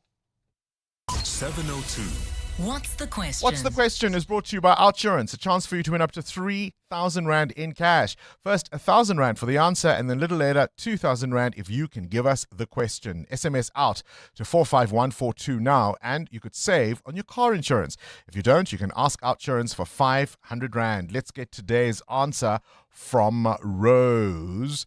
Rose, a very good morning to you. Please, can you give us today's answer? Good morning, Bongani. The answer is 19. Oh, and tell me, Rose, have you got yourself a quote from Outsurance? Yes, I do. Yes, I do, Bongani. Your biscuit. Thank you. 1,000 Rand is coming your way, all thanks to Outsurance and Yes, 702. Thank you, Bongani. Thank you, Rose. Thank you. All right, there we go. That's the answer. 19. What's the question? Call us if you know on 011 883 0702. EWN Sport. 17 minutes before 8 o'clock, Anthony Teixeira in for Cindy Paluta. Anthony, Bafana Bafana, it's the World Cup looming. When last did we go to a World Cup? 2010. Yeah. Yeah, ne? 2002, the last time we actually qualified besides being As just hosts. competitors. Yeah. So it's going to be exciting. All right. Well, yeah, Bafana closer to knowing who their second match opponents at the World Cup will be. Denmark and Czechia will meet Tuesday for that coveted spot after winning last night's semi-finals in European playoffs. Italy, Turkey, Poland, Slovakia, Sweden and Bosnia-Herzegovina also picking up victories. For the South Africans, they set to tackle Panama in the first of two international clashes this evening at 7 p.m. They've only met once before, and that was a 1-1 in July 2005 at the CONCACAF CAF Gold Cup quarterfinal stage, where the South Americans went on to win the shootout 5-3 to advance in the competition. MLS duo Mbokazi as well as Longwane are missing out on the Moses Mabhida Stadium meeting this evening due to travel-related factors. The International Olympic Committee set to ban transgender athletes and DSD athletes from competing in female categories from the 2028 Olympic Games. IC President Kirsty Coventry asking for any outrage to come after reading the policy and suggesting it's to keep the sporting integrity. We know that this topic is sensitive, and we hope that you've all seen the policy, and we hope that you can read the policy knowing and understanding that we have taken into consideration all of our stakeholders from around the world, all the multiple views, and been able to put together a policy that we can stand firmly behind. In F1, Mercedes picked up in the Japan FP1 where they left off the opening 2 rounds of the season at the top of the timing charts. George Russell just 0.02 of a second quicker than Kimi Antonelli. McLaren unleashed an upgrade package which saw them pip the Ferraris to 3rd and 4th. While in tennis, Arina Sabalenka saw Elena Rybakina in straight sets to make the Miami Open final. The women's world number 1 will take on Coco Gauff for the title after the American beats Caroline Muchova also in straight sets. In golf, Martin Foster has carded a first round 9 under par to lead the D&I Tour Championships on the Sunshine Tour, while elsewhere a Brit, Paul Waring, has a one-shot lead at the Houston Open on 7 under par. Anthony Teixeira, Eyewitness News Sport. When you train for results, you don't quit halfway. Earn up to 7.35% interest with a Nedbank Just Invest account. Access your money within 24 hours. Keep your money agile. Get money fit with Nedbank. See money differently. Nedbank. For more information, visit nedbank.co.za. We're licensed FSP and registered credit provider. T's and C's apply. The Lexus NX is future-focused and ready for whatever your journey brings. Built for busy city living and for families who want more from every drive, it's premium SUV designed for daily life. Crafted with intuitive technology that works seamlessly, refined hybrid performance that keeps every journey efficient, and comfort that takes even quick trips and makes them feel special. And then there's the design, elegant, confident, and impossible to overlook. Book a test drive at your nearest Lexus dealership and discover what experience amazing truly means. Lexus, experience amazing. Elevate your flying experience with Lift Premium. Enjoy even more space, comfort, and convenience with priority boarding, extra baggage allowance, and complimentary lounge access. Visit lift.co.za today.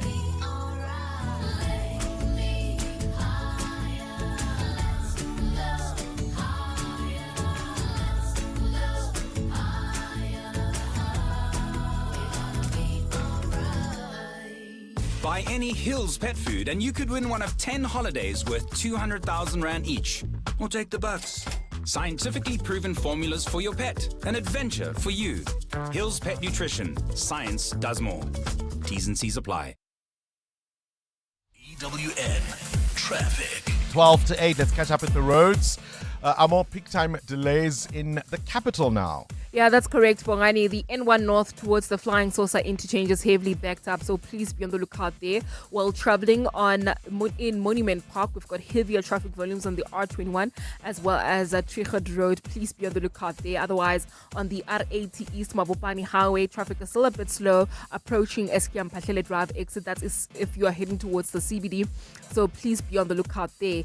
Then traffic lights are out of order in the city of Tshwane at Old Johannesburg Road and Braakfontein Road, as well as in Braakfontein at Nelmapius Drive and Olivenhut Bosch. Please be on the lookout there. More updates coming up. Stay tuned. That EWN Traffic brought to you by Peugeot. Pretty tough. There's more EWN on air, online, and on the EWN app. When your business needs strength, reliability, and serious capability, look no further than the Peugeot Professional Pickup Range. Built tough for South African conditions, Peugeot pickups are engineered for fleets professionals and the heroes who keep this country moving. From load capacity to fuel-efficient performance, these pickups work as hard as you do. So from building, delivering, or farming, Peugeot has a model that's ready for the job. Visit your nearest Peugeot dealership today and power your business with the confidence of Peugeot Professional. Landtrek, it's pretty, but tough. 702.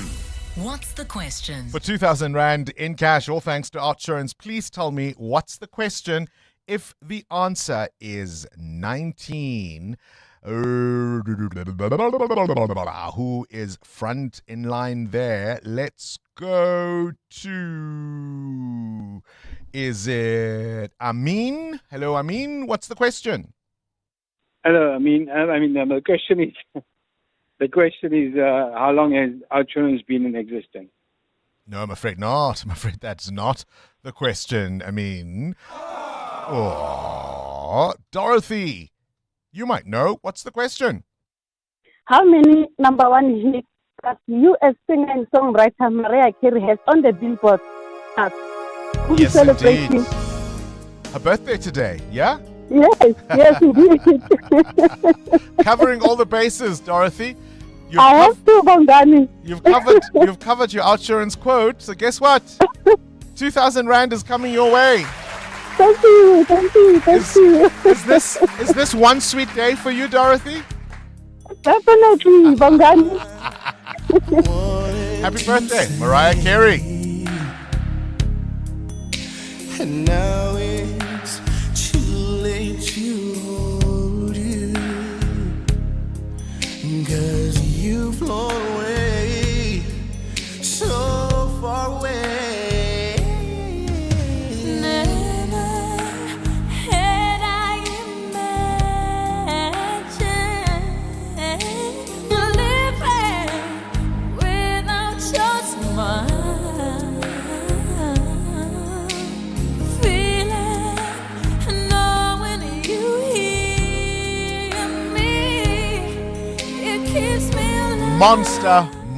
Monster hit for Mariah Carey and Boys to Men. Stayed at number one for a record 16 weeks on the US Hot 100. One sweet day.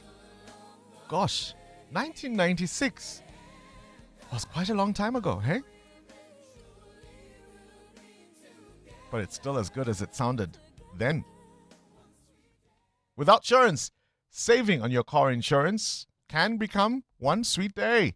It feels like being upgraded to first class on a flight. 35-year-old Becca saves an unbelievable 500 Rand on her Volkswagen T-Cross.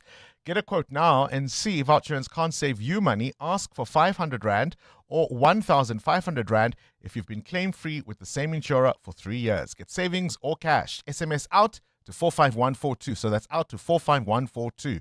Outsurance is a licensed insurer and FSP. T's, C's, and information online. When it rains, it pours. Over 108 million Rand was won last week Friday. And now another winner of over 4 million Rand on Tuesday. You could be next. Step into the downpour and play Powerball Plus for the guaranteed 54 million Rand jackpot this Friday. Don't miss out. Buy your tickets now in store on nationallottery.co.za, the mobile app or cell phone banking. Panda, Pusha, play. Players must be 18 years old or play responsibly. E2 is the proud operator of the National Lottery. Do you suffer from heartburn and hyperacidity? To relieve heartburn for the whole day and night with one tablet, a potent once-a-day treatment which was previously prescription only is now available over the counter. Ask your pharmacist for an over-the-counter, long-lasting heartburn treatment. Brought to you by Sandoz. To live wealthier, you need to be able to grow your assets. At Standard Bank Private, you get a team of internationally acclaimed financial experts to advise you on local and global investment strategies. Plus, being with a leader in home loans, you can start expanding your property portfolio. So, come live wealthier with Africa's best private bank. Apply online at standardbank.co.za. Standard Bank is an authorized FSP and registered credit provider. T's and C's apply. Running a small business means speaking a language not everyone understands, a language of ideas, innovation, growth, the constant drive to do better. It's the language of entrepreneurs, and it's one MTN Business and 702 understand well. When small business owners talk shop, they're not just talking about work, they're talking progress and the future they are building. And that's why we're shining a spotlight on the SMEs who really walk the talk in the 702 MTN Small Business Awards. From the townships to the suburbs, everywhere in between, small businesses prove big things can grow from bold ideas. So if you're running a small business, or if you know of one that's doing incredible things, go to primemediaplus.com to enter or to submit a nomination. Because once we start talking about your business, who knows how much further it could go. The 702 MTN Small Business Awards. Let's talk shop. 702 702. What's gone viral? with Kabazela. Time now for the world of viral content. Kabazela, your first story. Shame, man. I've been tempted. I've got to tell you, I've been tempted to do this once or twice. What do you do with gifts that you don't necessarily like? Yeah, I mean, and, some people say, well, you can never accept a gift and think, well, this is not what I like or not my taste, because it's the thought that counts. But if you've got no use for it, what do you do with it? Well, exactly. So this video we are talking about, two sisters where they were in a thrifting store, and they were browsing through the clothes on the racks. And the next minute, this sister picks up this jacket that she kind of recognizes, looks at it, turns it around, and on the back is this hand-painted picture that she had painted. And she had given this jacket to a friend of hers. So now the friend clearly was like, I'm not going to really wear this jacket. Or grew tired of the jacket and sold it to this thrifting store, or donated it to the thrifting store. And the friend who gave it to her found it. So that's a big busted story there. And she was very upset. She was like, how could she give it away? I painted this. It's hand painted by me. So, yeah, shame. I felt a bit sorry for her. But, I mean, looking at that jacket, I don't know. But anyway... I know, right? So the question is, Bongles and to our 702 family is, when you've received a gift from somebody, now it doesn't have to be a birthday gift, it could be any gift. Somebody just thought of you and they've given you a gift and you've accepted it. Oh, thank you. Oh, that's very kind. Thank you. I love it. I love it, right? And then you've got home and you look at it and think, well, I don't really have any need for this, or it's not my taste, or I don't like it. Yeah. Have you re-gifted it, sold it, or donated it to somebody? What was the gift? And were you ever busted? Like, did they ever come back to you and say, well, listen, are you enjoying that gift I gave you? Sometimes it's your significant other who says, you're not bringing that into this house. What do you do then? Yeah. All right, what have you done with gifts that you didn't really want or that you didn't like or need? Have you sold them, re-gifted them, and were you caught?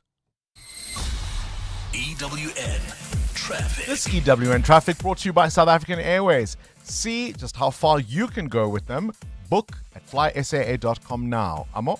Bongani Kaya Sand, delays on Malibongwe Drive towards the N1 exit. Please be on the lookout there. There's also queuing traffic in Fourways on the N1 North between Winnie Mandela Drive and Rivonia Road. An accident reported between these 2 points, so please be on the lookout there. I'll have more details coming up shortly. Stay tuned. There's more EWN on air, online, and on the EWN app. This is what progress sounds like. At South African Airways, we've added more aircraft to the runway, increased our flights from just over 1,000 in 2021 to over 24,000 last year. And we continue to add more destinations and routes. It's steady progress over time. We know there's still work to do, but every day we're building something stronger. An airline that shares the resilience of the country it carries. South African Airways. Book your next flight at flysaa.com today. 702 Feedback with Rupfiwa Kone. Rupfiwa Kone, what do you do with gifts that is not make sure? First of all, people who do give me gifts know me well enough to give me the correct gift, so I always appreciate them. So you've never got the wrong gift? However, if I were to receive a gift that I might not like, I will still use it, because for me, it is really the thought that counts. If you go out there and you take your time and you purchase something for me, I will just accept it because you took the time. It's just a You polite don't way. give it, if it's, say, from a family member, you give it to Sfiso Zulu because No, I wouldn't never do the that. twain shall meet. No, I would never do that, Bongani. Yeah, I'm right. far too polite. All right, what other feedback do you have? Well, Bongani, people are reacting to the big interview today, indicating that they have had lots of transactions come out of their account, especially if you remember in the beginning of digital banking, there were these 99 Rand debit orders that would come off your account because they Yay. don't reflect. Yeah. They're talking about those, Bongani, indicating that it's so hard to pick them up. You won't pick them up immediately. And it's hard to follow up on those kind of transactions. And that's what people are also going through in terms of the banking situation. And Bongani, a few weeks ago, you might remember, we had a request from Feziwe Reche, am I pronouncing that correctly? From Reche Attorneys, who... Yeah, you always give me a tough time with About vendor pronunciations. Yes. Yes, there you go. I'm so sorry, Ms. Khenge, if you are listening. However, we did get a voice note from her, which we will play after 8. She received overwhelming applications from high achievers with distinctions. She was offering, of course, to assist first-year students law students. So we'll with get some 3,000 feedback. Rand Vouchers. And we will receive feedback from her about that. All right, it's 8 o'clock. Let's go to the news. This is EWN. MPs say prisons should not be treated like hotels for convicted foreign nationals. And Australia stands up to Trump for his criticism of the country over the Iran war. Good morning, I'm Sfiso Zulu. Political parties are once again calling for convicted foreign nationals to be deported to decrease overcrowding in the country's prisons. There are more than 26,000 foreign nationals incarcerated in correctional facilities, costing taxpayers around 11 million rand a day. Action SA, the SEDP, FF Plus and the DA were among parties who yesterday called for urgent legislation to facilitate their deportation as the National Assembly debated the impacts overcrowding is having on inmates' human rights. Lindsay Dentlinger has the story. The country's prisons currently house 168,000 inmates, leading to an overcrowding rate of 57%. Action SA's Dereline James says it's unacceptable that more than 5 billion rand a year is spent on housing foreign nationals who have been convicted of crime in South Africa. One simple solution to end overcrowding is to deport every single one of these foreign criminals to their country of origin and make their governments pay the cost. South Africa is not a hotel for housing foreign criminals. The DA's Damian Klopper agreed. We need an inmate exchange program and an expedited deportation process for those with minor offences. The ACDP Steve Swart said if legislation is not drafted swiftly by the executive to address the issue of foreign inmates, Parliament's Correctional Services Committee should take the initiative to do so. Lindsay Dentlinger, Eyewitness News, Parliament. The City of Tshwane has given its Chief Financial Officer, Gareth Mnisi, 7 days to provide reasons why he should not be placed on precautionary suspension. Mnisi was recently implicated at the Madlanga Commission, where testimony linked him to alleged attempts to manipulate tenders. The City Council resolved last night to begin disciplinary proceedings against him, after which a decision will be made regarding his future within the Metro. Tshwane Mayoral spokesperson Samkelo Mgobozi says an investigation into the CFO's alleged involvement in tender manipulation will also be initiated. An independent investigator will be appointed to investigate the allegations of potential misconduct. This is to ensure that the process is objective, credible, and capable of withstanding scrutiny. This step reflects the seriousness with which the city is addressing allegations relating to financial governance, accountability, and oversight. ANC President Cyril Ramaphosa is expected to open the party's Eastern Cape Provincial Conference today. Despite a court interdict and more legal hurdles, The party's provincial leadership and NEC members deployed there believe the judgment which the ANC is appealing will not prevent it from moving ahead with the conference. Party leaders say they are not in contempt of court and they will ensure that they abide by the court's ruling to sort out their internal disputes over branches. Babalondenze takes a look. Eastern Cape Premier and provincial ANC leader Oscar Mabuyane says they've received legal advice to appeal the court's decision. Mabuyane said the conference has technically started with the registration of delegates from all over the province yesterday. He says while they respect the court judgment, their appeal is essentially in effect. Legal teams told that if we put an appeal is effective as you are actually recording it in court. So we'll wait for the date for that appeal to be heard. NEC member deployed to the province, Mamoloko Kubai, says they won't defy the court order. We are not undermining any process. We are following the process to the latter.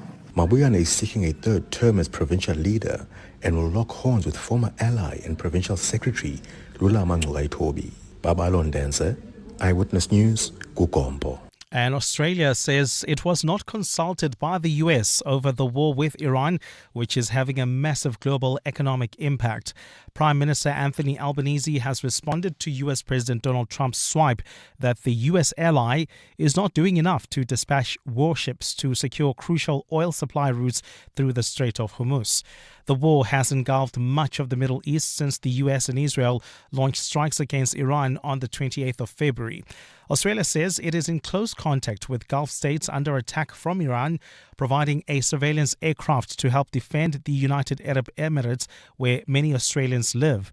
The US president included criticism of Australia as he vented his frustration over lack of British support. Australia too. Australia was not great. I was a little surprised by Australia. But Albanese says there's no request been made to Australia that has not been agreed to. President Trump is up to him to explain his comments. I make the point as well that Australia wasn't consulted before this action was undertaken. Gold is trading at $4,438.08 an ounce. The rand is at 17.07 to the dollar, 22.78 to the pound, 19.70 to the euro. Brent crude oil is at $107.40 a barrel.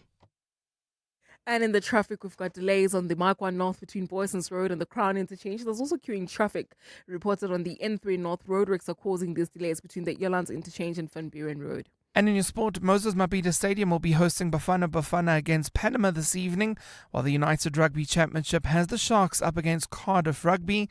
The IPL season set to get started with the defending champs RCB against Sunrisers Hyderabad in the first match Saturday afternoon, while the Formula One this weekend is out in Japan. A partly cloudy Friday in store for Gauteng with showers and thunder showers expected. The temperatures will peak at highs between 27 and 29 degrees. The top story in EWN this hour. Political parties are once again calling for convicted foreign nationals to be deported to decrease overcrowding in the country's prisons. EWN, in touch, in tune, and independent. For the latest, visit ewn.co.za or download the EWN app. This is Breakfast with Bongani Bingwa on 702. Let's walk the talk. 7 minutes after 8 o'clock. Welcome to 702 Breakfast on this Friday, the 27th of March, the year of our Lord, 2026. The ANC says it does respect the rule of law. So despite there being a court interdict that said postpone this conference in the Eastern Cape, the President of the Republic, who also, of course, is the President of the ANC, is going to go ahead and open this conference anyway. Because they say, as the party, they've lodged an appeal against that interdict. And therefore, legally, it means whilst there's still an appeal, they can go ahead and do the thing the court told them not to do.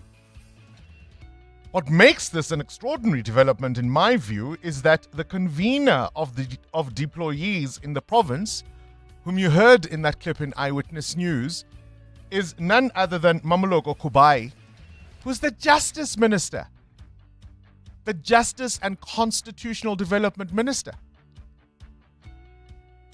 They're going to go ahead anyway because their legal advice.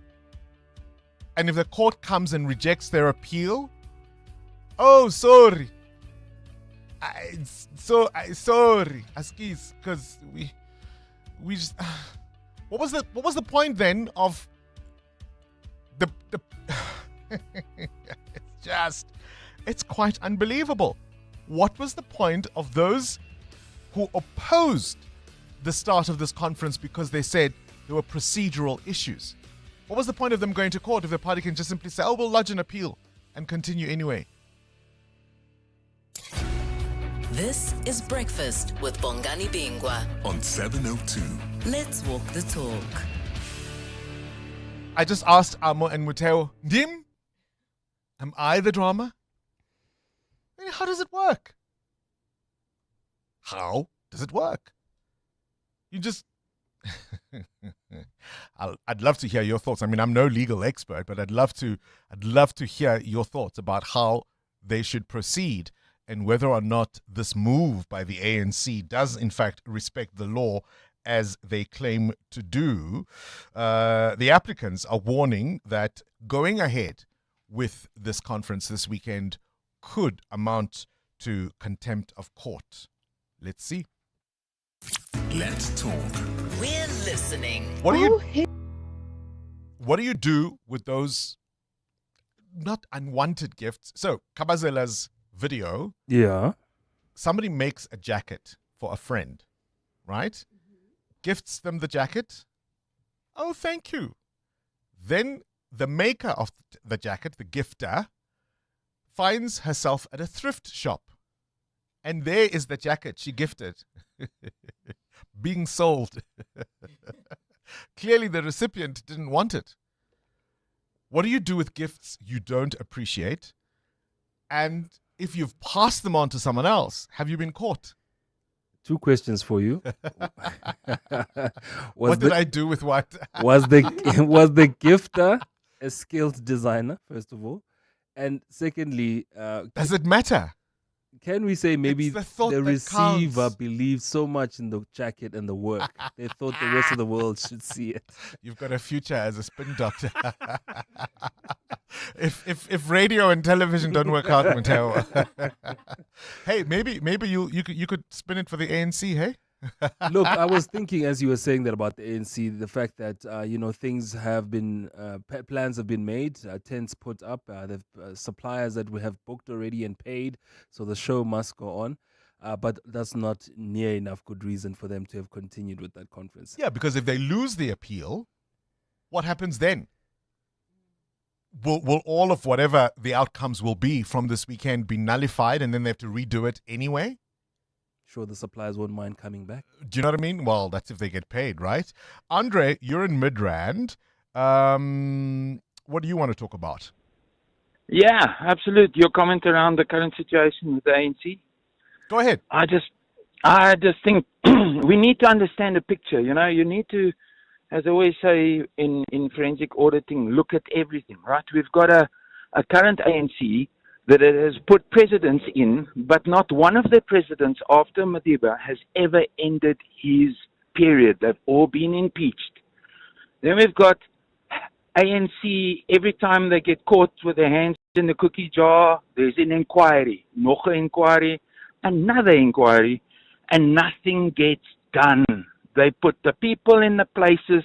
After 35 years in this country, right, after 35 years, if the ANC voters cannot see the big picture, there is definitely something wrong with their IQ. And that's my statement. Gosh, very harsh criticism there, says Andre. Do you agree with him? I mean, the reasons for the recall of ANC presidents as heads of state have been largely political. It's not actually been because of their failures. I mean, I think part of the problem is this conference, these elective conferences, where there's that 2-year overlap before we go to the general elections, and then whoever the incumbent is becomes a lame duck. Maybe that's one of the things that will need to be considered at some point, or it'll become moot because the ANC are no longer even the majority party in the sense that they used to be, right? So who knows? Join us. Let's walk the talk. This is 702. Oh, hey, bombs. So speaking of like gifts, the challenge is when people give you a gift that is alive or is a living thing, right? And now, not plants. I remember I am terrified of chicken, birds, anything. I guess I have a phobia of things that have blood, feathers, wings, whatever. My mother-in-law was visiting, and my aunt came and gifted my mother-in-law in my house 2 live chicken, and they just walked into the dining room with those chicken. I was just like, you know what? And now the family keeps saying I need to get my kids puppies because my son looks like he's 1.5 years. He looks like he likes dogs and so on. And they say I need to get them puppies. And I'm like, no, I can't. I do not have the capacity right now. And they're like, they're going to gift it to them. Our neighbor painted a portrait of Apple and gave it to my partner. And my partner liked it so much. And he thought it's like something from Da Vinci or something. I don't know. And he was insisting that we hang it in the lounge. That didn't happen because he got a job somewhere else and he had to move from the province. So that portrait was under the bed the whole time. And when we moved, it just disappeared. Good morning, Bongani and the team. If I receive a gift that I do not like, it depends who I'm receiving it from. If our relationship is close enough, I communicate that, my friend, this is not really me, fam. But if it's someone that I cannot communicate that I really do not like this gift, I'm going to keep it. It's going to be one of those things that I will hoard in my house. It will be there. I will not be using it, but it will be there. I will not give it away. Good morning, Bongani. Good morning, 702. I'm sure people know this story all too well. Someone gives you a gift, you then give it back to them a few years later because you never used it. That's the most embarrassing thing, I think, at least. Anyways, hope you all have a good day and be safe on the roads. Take care. Gifts that you don't necessarily appreciate. I mean, the lady whose child is being threatened with puppies.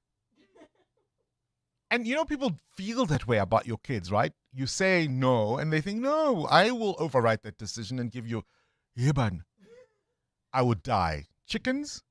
Live chickens? If we gifted you a parrot or something like that. Birds. Anything that flaps its wings. We know that and has a too sharp beak.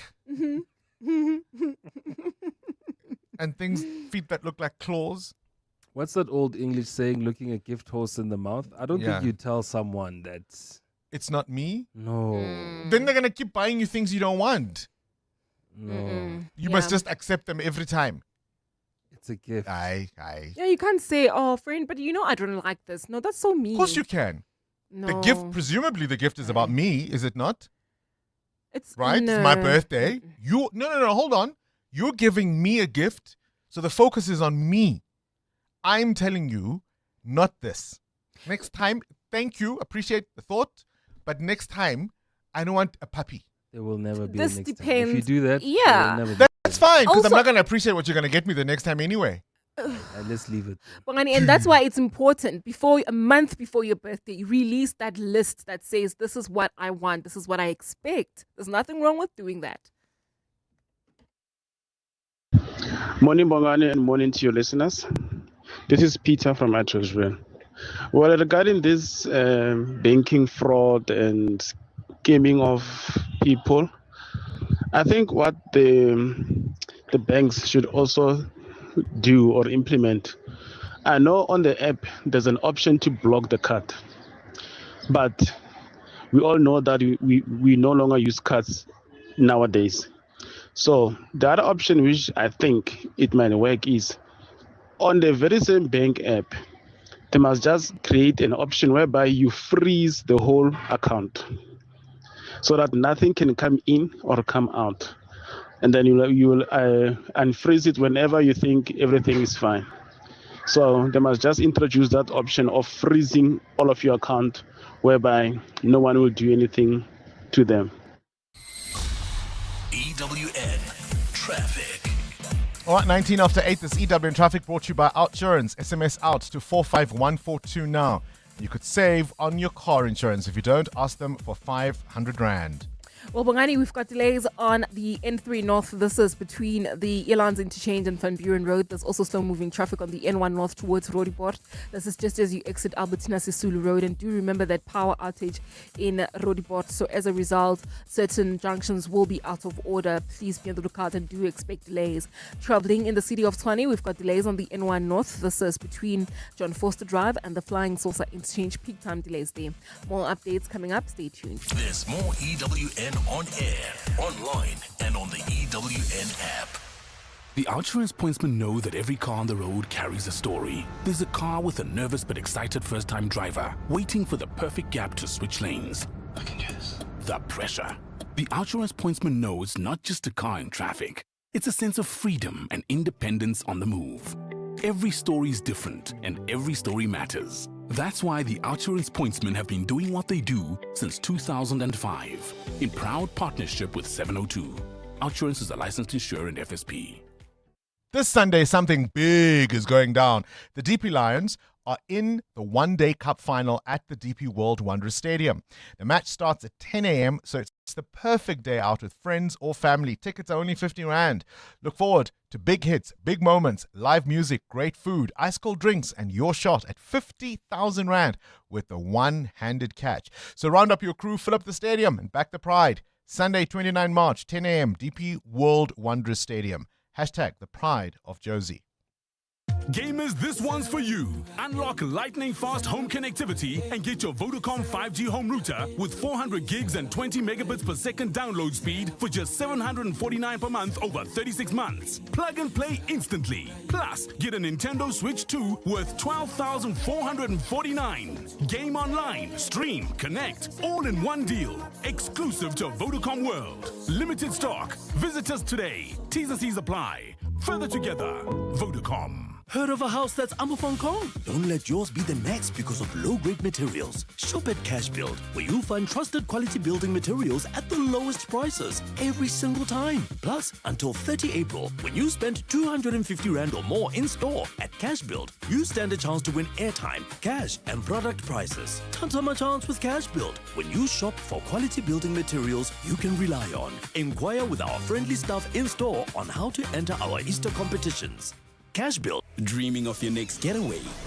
Whether it's a sun-soaked beach escape, an adventure-packed tour, or a luxury cruise, Flight Centre is your center for travel. We make travel easy, affordable, and stress-free. Plus, you can enjoy exclusive traveler perks with our frequent Flighty Rewards program. Flight Centre's got you covered. Visit your nearest Flight Centre store or online at flightcentre.co.za. Flight Centre, your center for travel. John Perlman. Weekday afternoons, 3 to 6.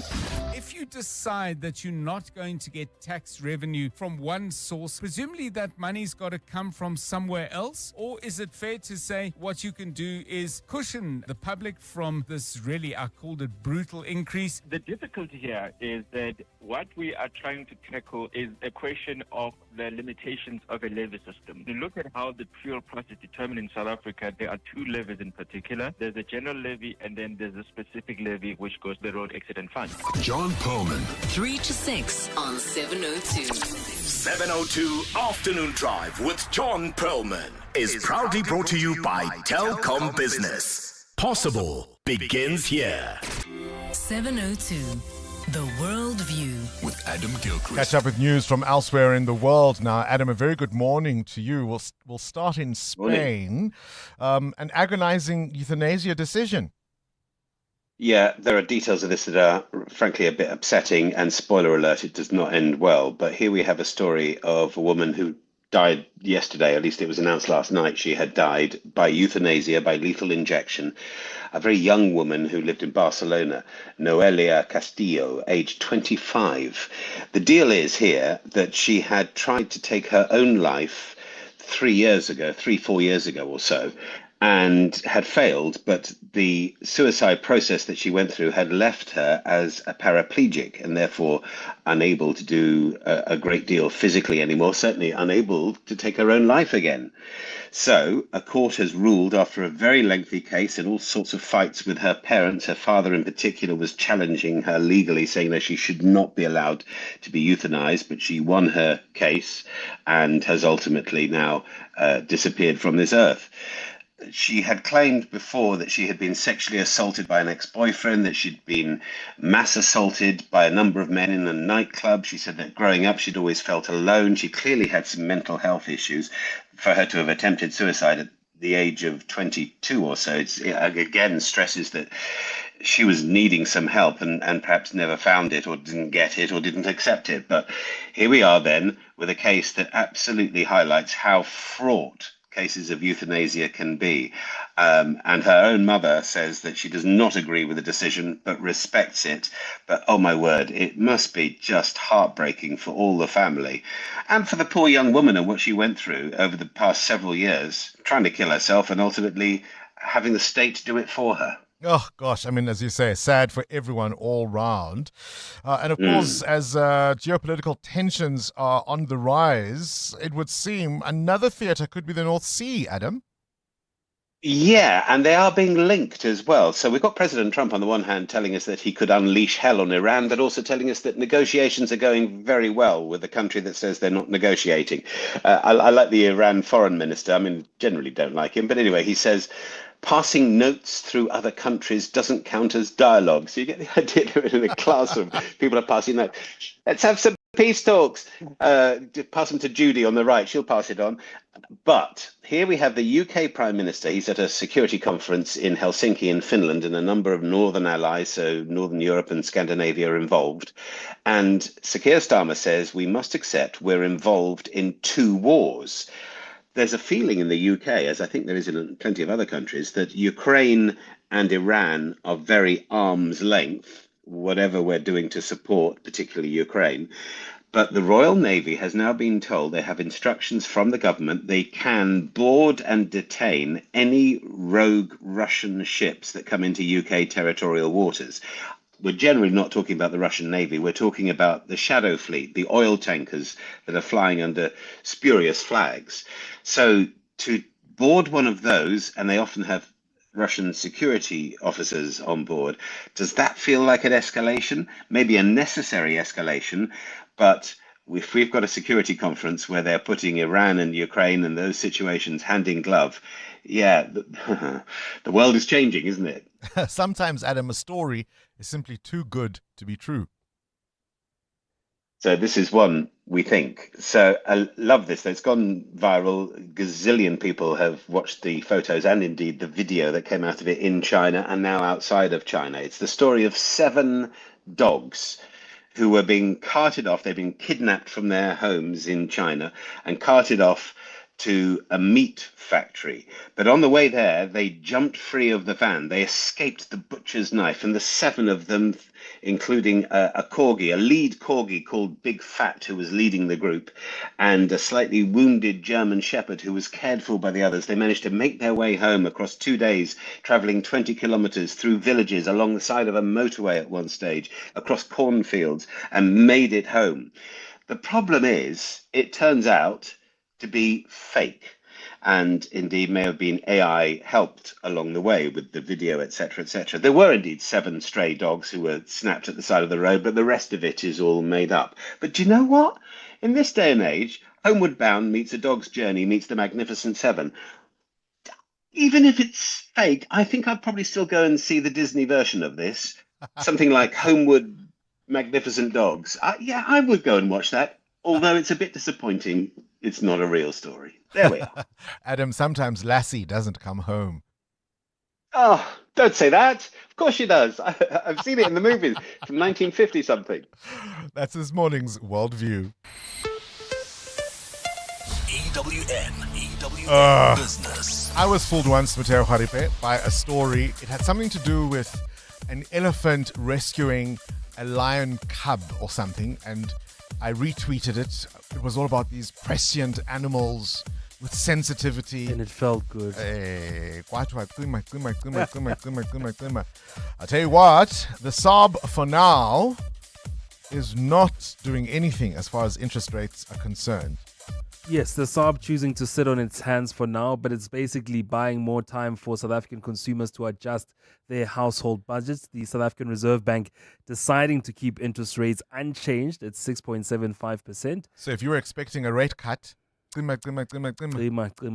this year 2026, the SARB saying 1 or 2 more months of war will lead to higher interest rates in the country. The MPC's decision was unanimous, but the central bank has warned that it's only a matter of time before we pay more on our home, car and personal loans. The SARB considered 2 scenarios for this decision. The first scenario assuming that oil prices average nearly $100 per barrel for at least the next 2 months and the rand about 5% weaker against the dollar. The second, more extreme, with the war going on for another year with prices well above the $100 barrel mark and the rand 10% weaker against the dollar. According to the governor, both scenarios call for higher interest rates this year. The SARB says while there are some encouraging signs for the local economy, the conflict will put a dampener on a lot of household finances. Standard Bank already expecting 3 rate hikes this year. The SARB meets on the 28th of May, and it expects the world and our pockets to feel very different then. Oh, gosh.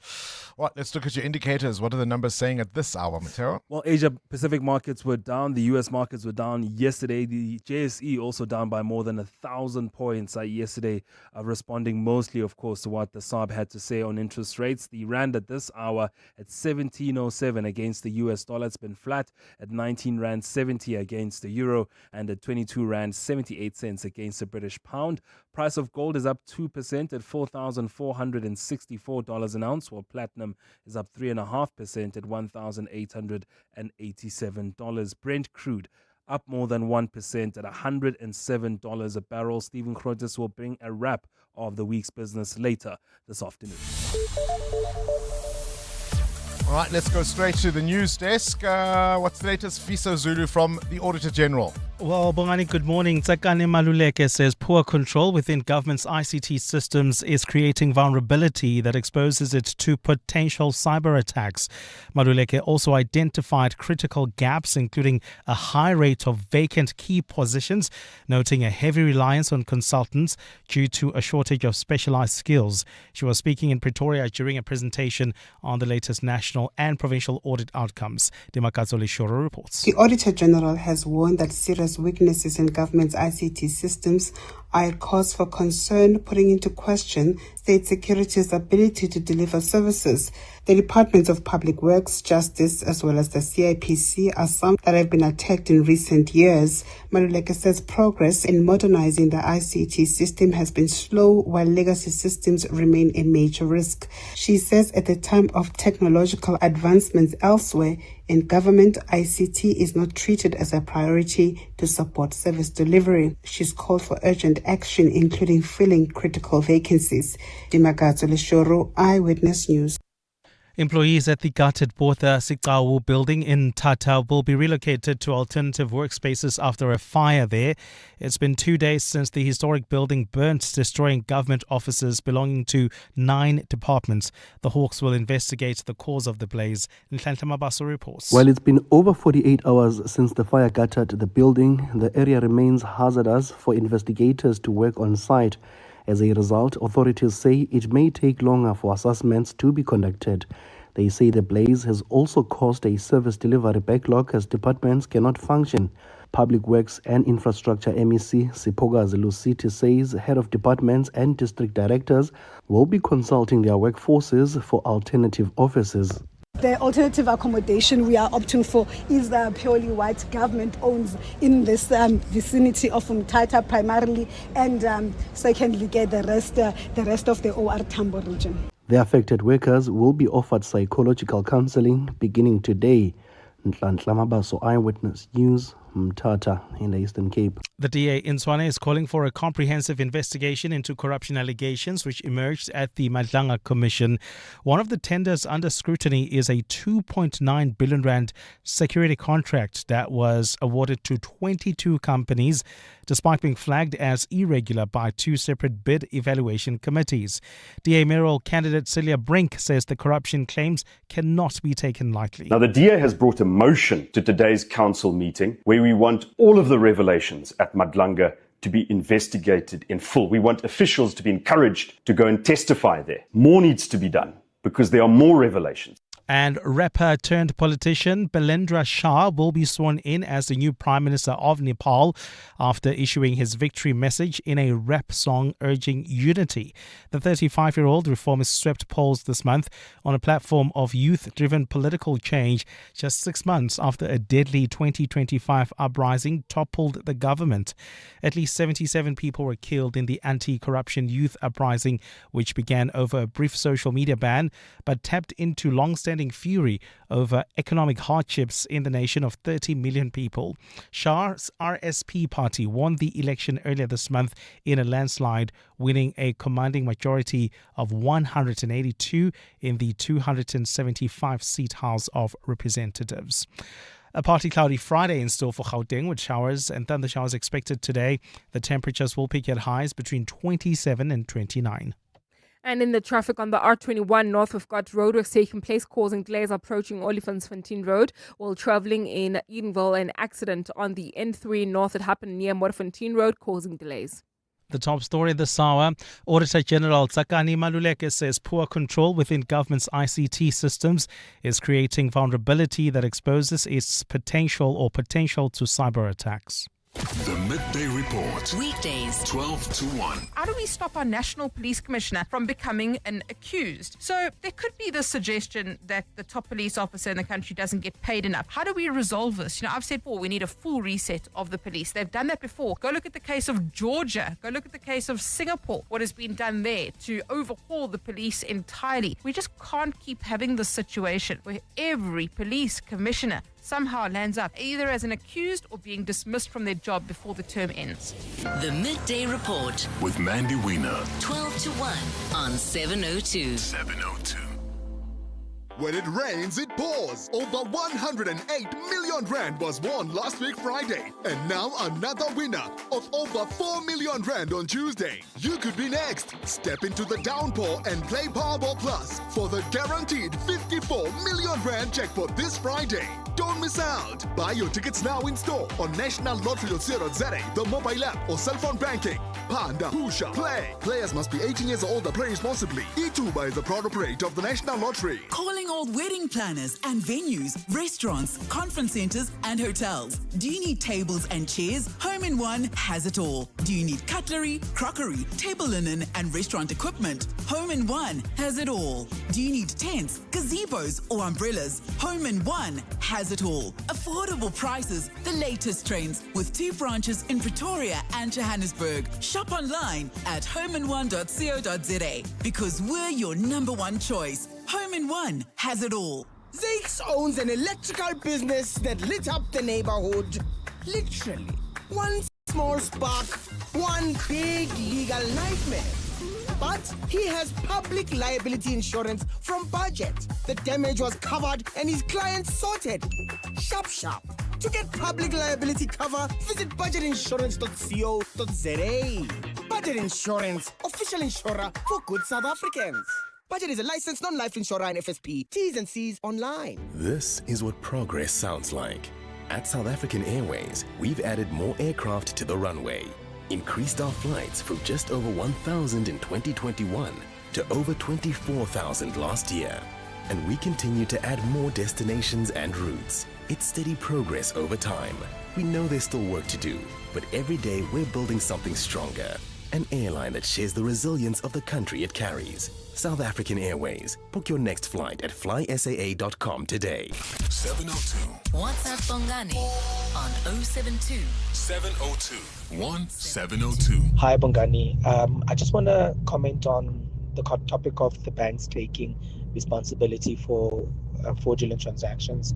And I'm speaking from a person who works in financial services and specifically under fraudulent investigations or fraudulent transaction investigations. So the first point, so it's just 2 points, is that our banking system, our banking sector, our big 5 banks have one of the most sophisticated world-class security systems and firewalls. It is almost impossible to penetrate it outside without internal information. And that gets me to my second point, which is 90% of our investigations have concluded that it was the negligence of the customer that led to a breach in their personal information that has resulted in the fraud. So how is that the bank's fault? Just food for thought. Thanks, everybody. Hey guys, just to add on to what the gent was saying about the banking apps. Great idea to freeze it, but I think the best way to do that would be if you had a certain code, you have a PIN code to open up your app. If you're not using biometrics, you should have a certain code that you put in that freezes the entire app. That's what needs to happen. Hey everyone, just to add on to what the gent was saying now about freezing the app and banking profile, etc. I really think it would be a good idea for banks to implement a secret PIN code so that when you open up the app, if you put in that code, it locks down your entire banking profile until you go into a bank to unlock it. Good morning, Talk Radio. Bongani, I think one of the issues I think the bank should also do is the reversal of funds, whether it's instant payment or pay clear later. You should have an option of reversing your funds back if you find out maybe probably you've done a mistake or something like that, because these banks are not refining the money back and it's becoming an issue. Anyway, thank you. Eric from Pretoria. You know what I find confusing? When money goes out of your bank account and it's transferred into another, there's a record of whose account that is. And there surely is a record of money moving out of that account into a secondary or a third or a fourth or a fifth. And even if money, particularly in some cases, we're talking hundreds of thousands of rands, we're not talking petty cash, right? Surely there's got to be ways to trace these things. I think the frustration for a lot of people, it's the idea that even if it wasn't the bank's fault or an employee or whatever it may be, it just feels to me that there's no way to trace it. There's no way to hold whoever took it accountable. And you would think, but from A to B to C, there's a trail, right? Why is it that we can't be assisted to figure out how did it get into Anthony's account? However, I may have exposed myself. The fact is, now it's in Anthony's account, and from Anthony's it's going to Amos. How did that happen? Where are the Amos and the Anthonys who received the money? Why can't we find them? EWN Sport. Anthony Teixeira's like, whoa, Yeah, what I don't have money in my account. You can check, buddy. If I do, it ain't yours. All right, let's talk football. Yeah, Bafana Bafana will be ramping up their preparations for the upcoming FIFA World Cup with 2 friendlies against Panama during this international break. The first of those this evening at the Mozambique Stadium. EWN Sports' Tolekele Mganga has more. With the 11 June meeting against World Cup co-host Mexico at the forefront of Bafana Bafana supporters' minds, Captain Ronwen Williams has revealed that the scars of their failed AFCON 2025 campaign are still fresh. Now is the time to show and go back and just get the trust back from the coach, because obviously we've let him down, because we've built a very good thing over the last few years, and for us to let it go at such a crucial moment just shows, that this game can humble you. The clash against Panama is meant to be an exercise in what South Africa can expect when they go up against El3 at Estadio Azteca in Mexico City. And Hugo Bruch will hope that his side can exhibit the DNA he feels was not on display in Morocco, as they were bundled out of the tournament in the round of 16. The result is important. It's always important. At the other way, the most important thing for me is, besides the result, is the performance of the team. Tolekele Mganga, Eyewitness News Sport, Durban. Well, kickoff there will be at 7 p.m. this evening for the United Rugby Championship. The weekend will start at the same time with the Sharks hosting Cardiff. Tomorrow, the Bulls battle Munster, Lions take on the Dragons, and the Stormers also have a clash, while the tickets for the Springboks Nations Championship clashes against England, Scotland, and Wales are set to go on sale from next Thursday. The cricket weekend will be starting Saturday when the defending IPL champs of the new season, RCB, are up against Sunrisers Hyderabad. Then Sunday, the Proteas women will be meeting New Zealand in the first ODI of their series. Back home, it's the One-Day Cup final at the Wanderers between the Lions and the Titans. Tennis has the Miami Open closing stages, with the men's semi-finals having Yuri Laheka against Arthur Fils and Yannick Sinner meeting Alexander Zverev, while the women's final will have Coco Gauff up against women's world number 1 Arina Sabalenka. Japanese F2 is underway with Formula 1 free practice this morning, seeing the Mercedes 1-2 in FP1, while the Circuit of the Americas will be set to be hosting the US MotoGP Sunday, 10 p.m. Anthony Teixeira, Eyewitness News Sport. Is your skin itchy, flaky, red, or discolored? You may have a fungal skin infection. Turbane treats a variety of fungal skin infections, like skin thrush, a red and itchy rash with small pimples, usually in damp skin areas. Ringworm, a ring-shaped, sometimes itchy rash. Athlete's foot, itchy, red, discolored, or peeling skin on your feet or toes. And jock itch. Turbane kills skin fungus, and you only need to use the cream once or twice daily for 1 week compared to other 4-week treatments. Ask your pharmacist about Turbane cream and say goodbye to fungal skin infections. The team's on a roll today. Let me focus on payroll. Duty calls in the kitchen. That's why I have a business insurer that is agile and on the ball all the time on all things. I chose My Way Business Insurance, getting 24/7 emergency service and saving on my premiums, plus my business assist to handle my admin. Visit myway.co.za or dial 0860 64 64 64 and get a quote today. My Way is a licensed non-life insurer and FSP. T's, C's and standard rates apply. My Way. Live your way. Hi, this is Alia Itzebet, Hollywood Bets brand ambassador.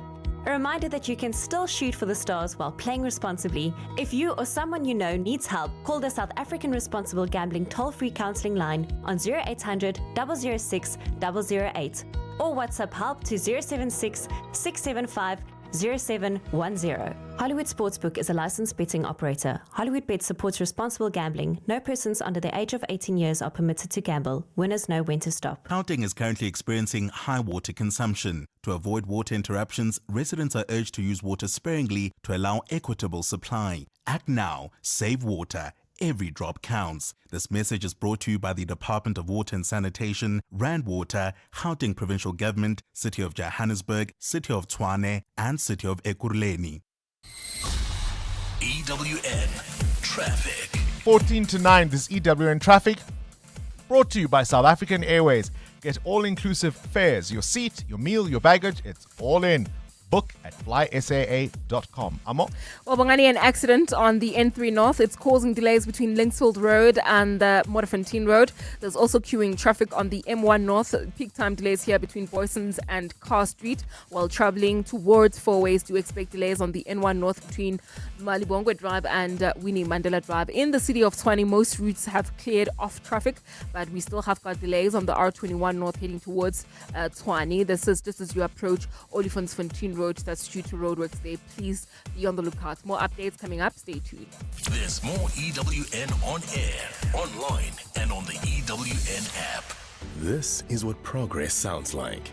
At South African Airways, we've added more aircraft to the runway, increased our flights from just over 1,000 in 2021 to over 24,000 last year. And we continue to add more destinations and routes. It's steady progress over time. We know there's still work to do, but every day we're building something stronger. An airline that shares the resilience of the country it carries. South African Airways. Book your next flight at flysaa.com today.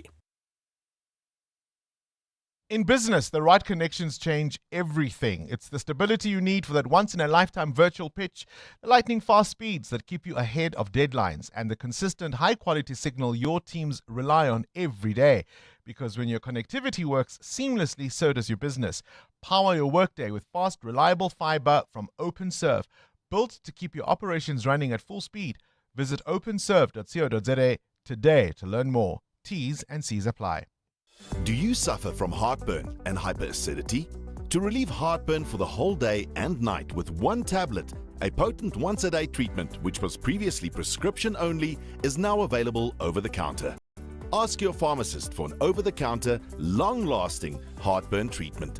Brought to you by Sandoz. Let's hear from Al, owner of Johnson's Cable, why it pays to switch to Outsurance Business Insurance. I thought it was going to be difficult to switch to Outsurance Business Insurance. Switching was so quick and easy. I'm happy with the premium that I'm paying now. For electrical, tradesman services, and all other businesses, get a quote today and see why it pays to switch to Outsurance Business Insurance. Visit outsurance.co.za or call 08600 60,000 today. Licensed insurer and FSP. TCs and information online. Coming up on the Clement Mthatha Show on 702. All right, I've been waiting almost 24 hours to ask Clement Mthatha. Whoa, okay. On air. Just your reflections on that interview with Julius Malema. I think people who don't do what we do will often say, why weren't you so tough with so-and-so? And sometimes the skill of the interviewer is to just give the person a long rope. That's it. So, one thing I have had to learn about this job we do, Bongani, is I go into an interview wanting to ask questions of clarity, not to fight Bongani's battles. Yeah. We all get frustrated with politicians. And the minute as a journalist or as a broadcaster, you go in because you want to take someone else's frustrations or anger towards that person, then you've already lost it. So for me, what matters is what are the important issues to talk about. What was the key moment for you in your conversation with Julius? And by the way, if you missed it, you can go to primemediaplus.com to watch the full length of it. What was that key moment? I asked him if he has been to the taxi boss, the late Sibi's taxi home? boss, Sibi's farm, to be precise, because you know what happens at that farm from the evidence that come out of Madlanga Commission. And he confirmed that he's been there. And he said, I know him very well, because for me, the impression I've gotten in the past is, I know him, he founded Santaco. Yeah. But now I actually know him. I've been to his farm. I've attended his traditional wedding. I've been to his white wedding. That sounds to me like quite a close relationship. Because the visit to the farm isn't just a visit to the farm. There have been other allegations around monies. You saw in the Business Day what they're off. reporting. Yeah. Based on the affidavits that are now in court about allegedly that he would go there with money. But also hear the evidence of the witnesses who've come, who've told you what happens at that farm. And he, to be fair on him, says, I didn't know all of that. I've only been there we interacted from a position of I'm a politician. This is an important person in the taxi industry. But that, for me, just speaks volumes. For me, it was the personal attacks. Well, he doesn't say who, but you can right. make up But who. in the context of your question, because you made reference to comments made by Mbuyiseni Ndlozi. And then he says he doesn't care about people with short man syndrome. And then he gets into a whole tirade about taking people for circumcision and buying, cows when they're having tin fish. But also, Bongani, these politicians, some politicians do that. Mbuyiseni Ndlozi himself, if you go to his old clips when he was still in the EFF, he was brutal. So that's how they operate. And the minute you enter that's how they relate to one another. Yeah. And I just think, for me, angeni apo. And I think it's wrong because we've seen this before, even at press briefings, where you body shame someone and then people laugh because they see anything wrong. They don't see anything wrong with that. But anyway, we're going to pick up on that. I'm going to play some clips. And I'm interested in what the listeners think about these attacks of politics. Do they take them personally? Because I see a lot of people have taken to heart what Julius said yesterday about that issue of circumcision and the issue of short man syndrome and what happened at the funeral. So that's where we'll begin on the open line. We'll also reflect on France disinviting us to the G7 because of pressure from the US. But at 10 o'clock, we're going to do the Across the Desk feature. Today, I'm hosting set designers. So we often watch TV when we go to theater, but there are people who make those spaces feel like home and feel real. These are like the silent actors. That's at 10. And then at 11 o'clock, we do our relationship feature. Today, we're discussing navigating sexuality within relationships. So if you are with your partner, you've been married, and now you realize that you're attracted maybe to the same sex, or maybe you were in a same-sex relationship and you realize you are attracted to someone of an opposite sex. How do you manage that with your spouse or your partner? And the fact that you didn't know it all along. Come in, Mthatha, on the radio between 9 and 12. Smart Steve from Momentum, hello. Smart Steve, my daughter just turned 18, right? And now she's got a license and a boyfriend. You're worried about her safety. With Momentum Safety Alert, she can access help 24/7. Is that the emergency response version of Curry in a Hurry? For sure. She can get help at the touch of a button for free. Free? For all that and all? Visit momentum.co.za or call 0860 006 784. Momentum Insure, keeping you safe on your journey to success. Momentum Insure is an authorized non-life insurer. T's and C's apply. When was the last time you felt something? Something that ignites your passion, gets your adrenaline pumping, and makes your heartbeat skip. When was the last time you fell in love? Introducing the new Alfa Romeo Junior with 280 horsepower and standard park assist. Learn to love again. Visit alfaromeo.co.za to book a test drive. Hi, this is Teko Modise, Hollywood Bets brand ambassador. Be a winner who knows when it's time for a timeout and play responsibly. If you or someone you know needs help, call the South African Responsible Gambling Toll-Free Counseling Line on 0800 006 008 or WhatsApp help to 076 675 0710. Hollywood Sportsbook is a licensed betting operator. Hollywood Bets supports responsible gambling. No person under the age of 18 years are permitted to gamble. Winners know when to stop. This is Breakfast with Bongani Bingwa on 702. Let's walk the talk. Let's talk theatre now. Traveling theatre and a conversation very much needed. How often do we talk honestly about race, identity, and the skin we're in? Well, that's exactly what this next production is going to be about. And the idea, of course, is to also take it to schools where young people will be invited not just to watch, but to think, to question, and to engage. We're joined now by Gerard Bester. Is it Gerard or Gerard? I wasn't quite sure. It's Gerard. Gerard. Hi, Bongani. Beg your pardon, No Gerard. From the Windy Brow. You, of course, are head of the Windy Brow Arts Centre, Gerard. Talk to me about the skin we're in and the school tour. Yeah, thank you very much for this opportunity. We're very, very excited to be bringing this production back, first created in 2023.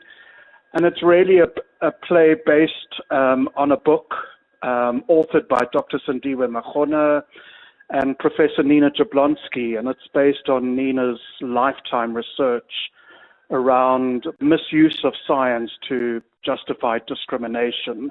So it's really looking at evolution and skin color and claiming that we all came from Africa and my white ancestors were originally black. So that's the premise of the play. And it's, a play that ignites conversation. And for me, what's exciting is the intergenerational conversation that hopefully will happen back at the home, back in the classroom. It's a complex discussion because on the one hand, you could argue that skin color is only, 0.001% of our biological difference. And yet there is an inherent danger in people who don't see color because that often does not acknowledge the differences in our lived experiences.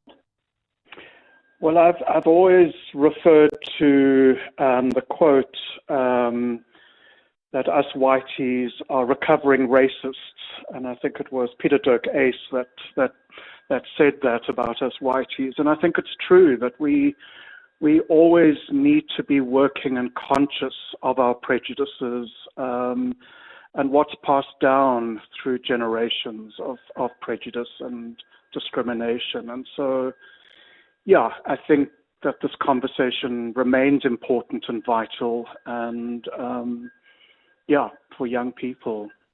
I mean, in a country like South Africa, where is the conversation as far as race is concerned? Because there's been perhaps, you might say, a disregard of the rainbow moment in many senses. People saying it just can't be kumbaya without structural changes in our society. Where do you place those conversations in terms of what young people must grapple with 30 odd years into democracy? Well, I think you're right. I think within the institutions, it's vital that we find, that we have the courage to have the conversations. What has surprised me about the play is that we thought we had created a play for grade 7s to grade 9s, 10s, but adults respond brilliantly to the work. We did the play 3 years ago at the Human Rights Festival at Constitution Hill, and then we had a teacher's night last week at the Barney Simon Theatre at the Market Theatre. And there was one elderly gentleman who said, please can we bring the play to his lounge, to have it in his home, with his family, with his children, because he feels that maybe he's passed down a history that, or a sense of his own anger, discrimination, prejudice, and he would love the play to be performed in his home. So that for me was quite significant. And again, this intergenerational conversation, I think, is so important. All right, you want to take it to different schools. Tell me how all of that is going to work and how can people get involved?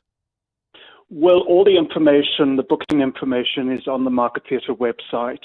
So we really welcome schools to contact us to book the play. Last week we had the Ahmed Kathrada Foundation bring schools from Val to the Market Theatre. We had Auditor South Africa as part of their campaign of Take a Child to the Theatre. The Ahmed Kathrada Foundation was the Anti-Racism Week last week. So we really want to take the production on the road and reach as many schools as possible across Gauteng. And it's really thanks to the Turquoise Harmony Institute, Auditor South Africa, and the South African Human Rights Commission that have all partnered with us to make sure that this play travels and reaches a wide audience. It sounds very thought-provoking, Gerard, so people can go to the Market Theatre website to get more information. It's targeted at 12 to 15-year-olds or thereabouts, 6 to grade 9, 10. And, of course, if you want your school to get involved and you want the play to visit your neck of the woods, go to the Market Theatre website, and that's where you'll get the information. Gerard Bester there, the head of the Windybrow Arts Centre. 702 podcasts are on 702.co.za. Oh, look at the time. It's 9 o'clock. The Clement Manyathela Show starts now. This is EWN. Good morning, I'm Sfiso Zulu. With almost half of Roodepoort substations exploded. Several substations are affected, including the Klofendal substation, Rural Town, Christian Divet, Peter Road substation, Ontegers,